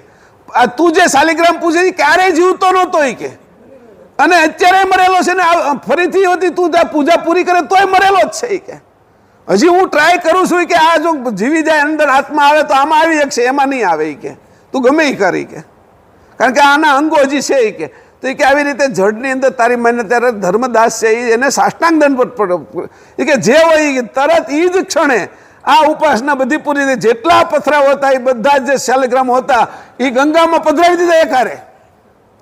આ બધી સત્ય ઘટનાઓ એટલા માટે કીધું ઊંધો હાલું છું હું તમને 15મીથી પહેલા સમજાવું છું કે આ પરમગુરુ કહે છે કે મનની પ્રતીતિ જેની અંદર આવે ને એની અંદર મન રોકાઈ જાય છે. કે અને એ બાહ્ય બાજુ જ આવે છે મનની પ્રતીતિ. મન કોઈ દી અંદર વળતું નથી. કે તો સ્વરૂપ કેવી રીતે પ્રાપ્ત કરે? કોઈ યોગાની વાત કરે તો ત્યાં દોડશે, કોઈ પ્રાણાયામની વાત કરશે, કોઈ કે આ ઔષધિથી આ થઈ જાય ત્યાં દોડશે, કોઈ કે આ કુંડલીની જાગરણ કરે છે તો ત્યાં દોડશે, કોઈ કે આવા સિદ્ધા આવ્યા છે તો ત્યાં દોડશે, કે ઓલા કાંટા ઉપર હોઈ રહેશે તો કે ત્યાં દોડશે, ચારે બાજુ કે ધૂણી લગાવીને બેઠા છે કે ત્યાં દોડશે. કે બધે જ એને એ જોવા માટેની ખેવના છે ને એ દ્રઢ કરે છે. કે એનું સ્વરૂપની એને ખબર જ પડતી નથી હું કોણ છું. કે તો કે આવી રીતે જોવાય. કે અને જેવી રીતે કે મરે ગાય જીવતી છે અને એનું વાછડું મરી ગયું છે, અને વાછડું મરી ગયું છે તો ગાયને એમ થાય છે કે મારું વાછડું જીવે છે, એને ચાટ્યા કરે છે. કે વાછડાને ગાય ચાટ્યા કરે છે કે મારું વાછડું છે મારું, પણ એ જીવતું નથી. એમ તું જે કે આ ઉપાસના કરી રહ્યો છે એ તું ચાટે છો કે મરેલું વાછડાને એની માં ચાટે ગાય એની જેમ તું કે આ બધું મરેલા વાછડા, તું પોતે ચેતન છો અને મરેલા વાછડાને જેમ છાટે છે ગાય, જીવતી ગાય, એમ તું આ બધી મરેલી ઉપાસના કરે છો. તું ચેતન છો પાછો. તો ત્યાં સુધી પરમગુરુ કહે છે કે આટલા સુધી આ બધાનો વિચાર કરતા કે કેવલધામ જવા માટેના અધિકારી કોણ થશે? કે એટલે એને આ બધાથી છૂટા પાડે છે. ઓહો, આટલી બધી દ્રષ્ટિઓ છે એ શરીરના. પછી કીધું કે આ જળ વિભાગ ક્યાં સુધી છે? તો એની જળ વિભાગ ક્યાં સુધી છે? કે બાહ્ય મૂર્તિઓ, તીર્થ સ્થાનો, સ્નાનો કરવાની બધી નદીઓ, કુંડો, એ બધાની વાત કરી. વૃક્ષો વગેરેનું પૂજન અર્ચન, સૂર્ય, ચંદ્ર, વાયુ, અગ્નિ, જળ વગેરેની ઉપાસના, આ બધી બાહ્ય શરીરની આરાધના. પોતાના શરીરની અંદર આરાધના કરશે તો એ શરીરની આરાધના છે. એની 7 શરીર સુધી આરાધના એ બાહ્ય છે. કે ઇન્દ્રિયોની આરાધના, વિષય, ઇન્દ્રિયોના 10 ઇન્દ્રિયો છે અને એના વિષયો છે શબ્દ, સ્પર્શ, રૂપ, રસ અને ગંધ. એ વિષયો સાથે જે આરાધના કરે છે ઇન્દ્રિયોની, એ બધી બાહ્ય જળ ઉપાસના છે. કે પછી ગુણગણની આરાધના, નિરંજન સુધી આદ્ય શક્તિ, પોતાની અંદર સત્વગુણ, રજોગુણ અને તમોગુણ ચાલે છે, પ્રોટોન, ઇલેક્ટ્રોન અને ન્યુટ્રન, પછી ઉર્જા અને નિરંજન આકર્ષણ, ત્યાં સુધીની બધી જળ ઉપાસના છે. કે પછી એને કીધું તારો જે શ્વાસ હાલે છે એ આત્મા, પરમાત્મા ને બ્રહ્મ, એ હળવું ચેતન છે. કે એ ચેતન પૂર્ણ નથી. કે હળવું ચેતન છે. એ સાધન તરીકે આ જળને ચલાવવા માટેનું ભજીયા તળવાનો ઝારો છે. કે ભજીયા તળનારો અલગ છે, ઝારો અલગ છે અને ભજીયા અલગ છે. કે તો તારા સીધો હાથ ન દાજી જાય એટલે તું ચેતનને અલગ રાખવા માટે એની એક સાધન રાખ્યું બફર તરીકે. એવી રીતે આ આત્મા, પરમાત્મા ને બ્રહ્મ એ હળવું ચેતન છે. કે અને સુરતા, વૃત્તિ ને અંશ, અંશી આ ચેતન વિભાગ છે. કે તારી સુરતા, તારી વૃત્તિ, અંશ અને અંશી આ ચેતન વિભાગના છે. પણ આ જ્યારે સુરતા ને વૃત્તિ બાહ્ય બાજુ જાય છે ત્યારે અંશને છોડી, અંશીને છોડી અને જડ બાજુ જાય છે. એટલે તારી સુરતા અને વૃત્તિને તું તારામાં લાવે તો અંશ અને અંશી આ ચેતન વિભાગની અંદર તું જઈ શકે. કે હવે આનાથી પછી એને કીધું કે આ થાય તો હું, કે આટલું કર્યા પછી થાય હું. એટલે એને કીધું કે જો એનું તને ક્રમ સમજાવી દઉં. 11મી ચોપાનમાં, બિન ઉત્કૃષ્ટ કર્મ નહીં કઠી, ઉત્કૃષ્ટ ઉત્તમ વસ્તુ વગર તારું કર્મ કપાય નહીં. કર્મ કટે બિન ફંદ ન ફટી, તું જ્યાં સુધી તારો આ કર્મ ન થાય, કર્મ નિર્જરા ન થાય ત્યાં સુધી બંધન એટલે ફંદો છૂટે નહીં, કે તારો ફંદો છૂટે નહીં. ફંદ ફટે બિન ફારગત નહીં કીધું. બંધન છૂટ્યા વગર તને ફારગત એટલે મુક્તિ આ સંસાર અથવા ઘાટથી થાય નહીં. કે પછી કીધું બિન ફારગત કાંઈ બિન ફારગત આત્મગતિ નહીં. તું જ્યાં સુધી છૂટો ન થાય સંસારના જળબંધનમાંથી ત્યાં સુધી તને આત્મગતિ ન થાય, કે આત્મગતિ ન થાય. પછી આગળની ચોપાઈમાં કીધું બિન આત્મગતિ ના ગતિ જ્ઞાના. જો તને આત્મગતિ ન થાય તો આત્મગતિ વગર સત્ય સ્વરૂપનું જ્ઞાન થાય નહીં. કે આત્મગતિ પહેલો પગલો છે, હળવું ચેતન છે. કે તું હળવા ચેતનમાં જાય એટલે તારી આમાં પ્રવેશ થશે. તારે હવે સ્વ સ્વરૂપે થવાની ગતિમાં તું આગળ વધ્યો, તું ઉમરામાં પહોંચ્યો છો, તે હવે ઘર બાજુ જવાની ગતિ કરી છે. કે આત્મગતિ વગર સત્ય સ્વરૂપનું જ્ઞાન થાય નહીં. બિન આત્મગતિ ના ગતિ જ્ઞાના. જ્ઞાન વિના જડ જીવ અયાના. કે જે આ જ્ઞાન ન હોય તો પછી જીવ ગતિ છે તારી. કે તો કે એવી કઈ ગતિ છે? તો કે 3 ગતિ છે એ કે જગતમાં. જીવ ગતિ છે એ આ બધો ઉપરનો વિભાગને માને છે, જડતાના ઇન્દ્રિયો અંતસ્કરણ ત્યાં સુધી જીવ ગતિવાળા, આત્મગતિવાળા પ્રાણ અને એના વિષયને માને છે. અને અંશ ગતિવાળા પોતે ચેતન અને મારા ચેતન અંશી કોણ છે, પરમગુરુ કોણ છે, એ ગતિને માને છે. એટલે 3 ગતિ જુદી પડી, જીવ ગતિ, આત્મગતિ અને અંશ ગતિ. આ જ્ઞાન વગર દરેક અંશ ગતિ ના બદલે જીવ ગતિ થાય છે. જો આ જ્ઞાન ન હોય તો બધાની જીવ ગતિ થાય. એટલે આપણે કઈ ગતિમાં છીએ એ જોઈ લેવાનું. કે આની ઉપાસનાઓ લખી કે આ બધી જીવવાળાની છે, આ છે એ આત્મગતિવાળાની છે, અને જે આ અહીંયા છઠ્ઠી લખી છે એ કીધું કે ચેતન ગતિ છે, કે અંશ ગતિ. આ ત્રણેયને જુદું પાડ્યું. દૂધમાંથી છે એ છાશ, કીટું, માખણમાંથી છે એ ઘી, અને એ બધું છૂટું પાડી અને જે ઘીની અંદર રહેલી જ્યોત, પ્રકાશ, ગરમી અને ઓજ બધાને છૂટું પાડી દીધું. અને એમ છૂટું પાડ્યા પછી પાછો એક રહેશે સંસારમાં. એટલે સંસાર એને વળગતો નથી. હવે એની ગતિ છે એ ભક્તિની ગતિ પરમગુરુ અને કેવલમાં સ્થિર થઈ ગઈ. 24 કલાક રહેશે. એને મંદિરે જવાની એ જરૂરિયાત નથી, એ જાય તો એક્સ્ટ્રા છે, પણ હવે એની અરે એની કોઈ માથાકૂટ નથી. મંદિર એની પોતાનું બનાવી નાખ્યું, અંદર એવું ચણી નાખ્યું છે એની મંદિર કે એ ક્યારેય વિખાય નહીં. અને ન્યા જાતા મન ડરે, બાકી અંતસ્કરણો ડરે અને પોતે સુરક્ષિત થઈ જાય. એવું મંદિર બનાવ્યું એની પોતાની અંદર અંશને રહેવાનું કે ત્યાં અંતસ્કરણ જતા ડર લાગે એટલે મન ડરે, એનું નામ મંદિર. બરાબર? તો એ ડરે એવી જગ્યાએ અંતસ્કરણ ત્યાં જઈ જ નથી શકતા એવી જગ્યાએ પોતે મંદિર બાંધ્યું છે. કે આવું બાંધેલું મંદિર એ 24 કલાક સાથે રાખે.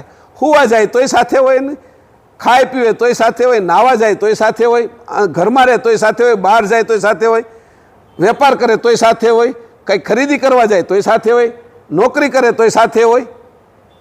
જે જગ્યાએ એ પોતે પોતાનાથી હવે છૂટો પડતો નથી અને પરમગુરુને કૈવલ કરતાને માથે રાખે છે. એટલે સંસારનું એને વજન લાગતું નથી. સંસારના કાર્યો આસાનીથી પૂર્ણ થાય છે પાછા. આ બધી તમને લોભ આપતો નથી હો, ઓલી ગાજર નથી લટકાવતો, પણ સ્વાભાવિક રીતે પૂર્ણ થાય છે. ગાજર લટકાવી નથી રાખતો બધા સંસારના કાર્ય પૂરા થાય આ રીતે કરો એમ નહીં. આમાં કષ્ટ પડે તો પણ મારે આ કરવું છે. સંસારના કાર્ય પૂરા ન થાય તો મારે આ જ કરવું છે. એવો નક્કી દ્રઢ નિશ્ચય હોય. સામાન્ય દેવોની ઉપાસના માટે કેટલા લોકોએ કેટલી પરીક્ષાઓ આપી, કેટલું સહન કર્યું, તો તારા સ્વરૂપ માટે તારે હું ન કરવું જોઈએ. કે એટલે એની કીધું અહીંયા કે બિન આત્મગતિ ના ગતિ જ્ઞાના, જ્ઞાન વિના જડ જીવ અયાના. એહી પ્રકાર જીવગત સબકી સૃષ્ટ રચી શક્તિ જ્યારથી શક્તિ આ સૃષ્ટિનું સંચાલન કર્યું છે, એની રચના કરી છે ત્યારથી કે જીવ ગતિના બધાય થઈ ગયા છે. કોઈ આત્મગતિમાં જતું નથી, કોઈને સદગુરુ મળતા નથી. કારણ કે માયાએ એવા બધાને ભેળવી નાખ્યા છે કે એને સાચી વસ્તુની ખબર જ નથી પડવા દીધી. કોણ એને કે આટલી બધી વસ્તુ છે તારી અંદર અને તું ક્યાં બેઠો છો, તું આ શરીરને ચલાવે છો અને તું કોની ભક્તિ કરે છે? જાતો ખરો તું જળની અંદર જઈને ઊભો છે.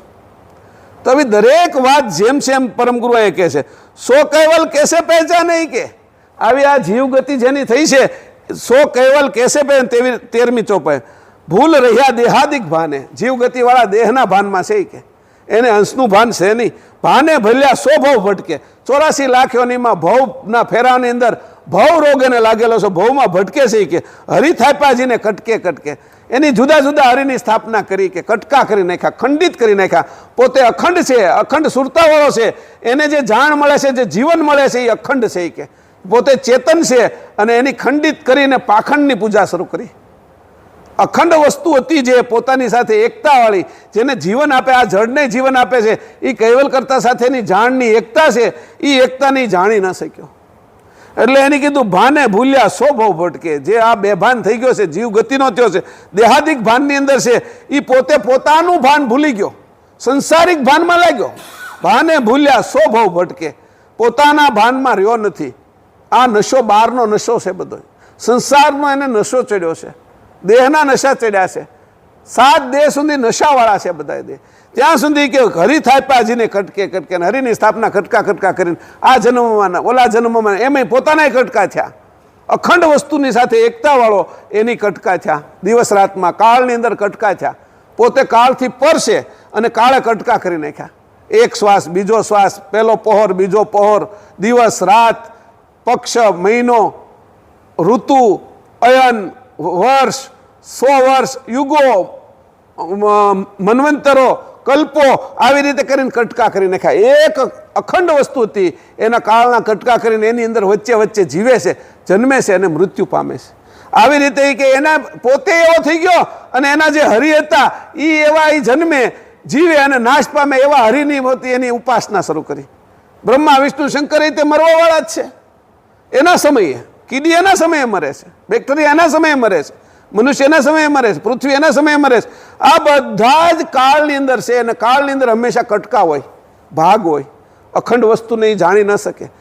તો જે કાળથી પાર ગયો છે, જે કાળથી પર ગયો છે, કાલાતીત થયો છે, એવી વસ્તુ એ જાણી શકતો નથી. કેમ કે એની હરિને થાપ્યા છે, સ્થાપના કરી છે, એ કટકાઓ કરી કરીને કરી છે કે એને એના હરિ હાચા નથી કે અખંડ વસ્તુની સ્થાપના કરી નથી શકતો. તો અખંડ વસ્તુ કાળની બહાર જે લઈ જવાની છે એ એને કેમ પ્રાપ્ત થાય?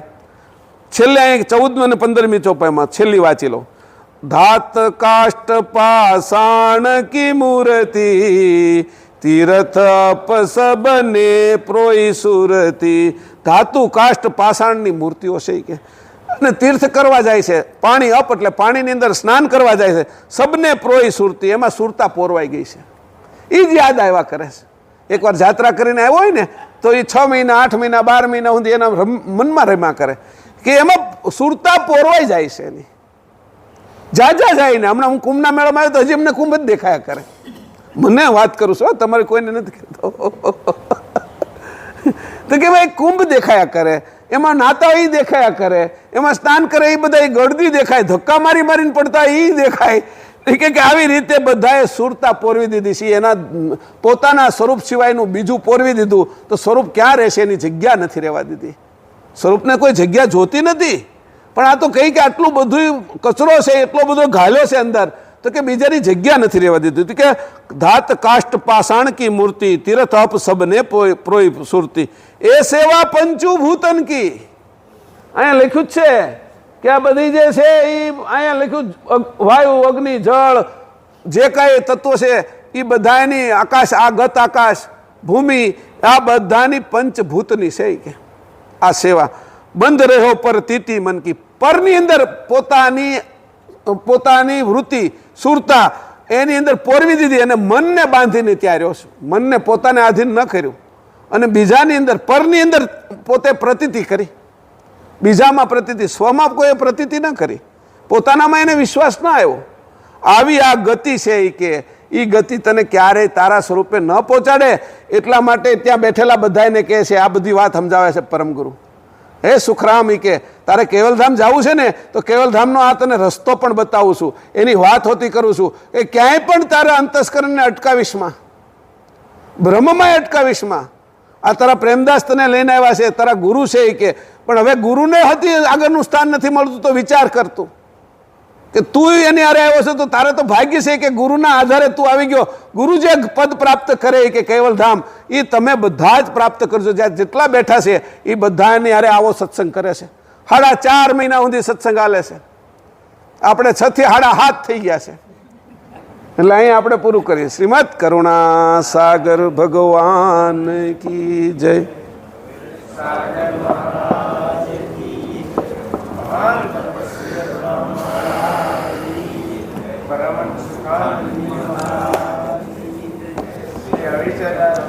મહારાજ કી જય.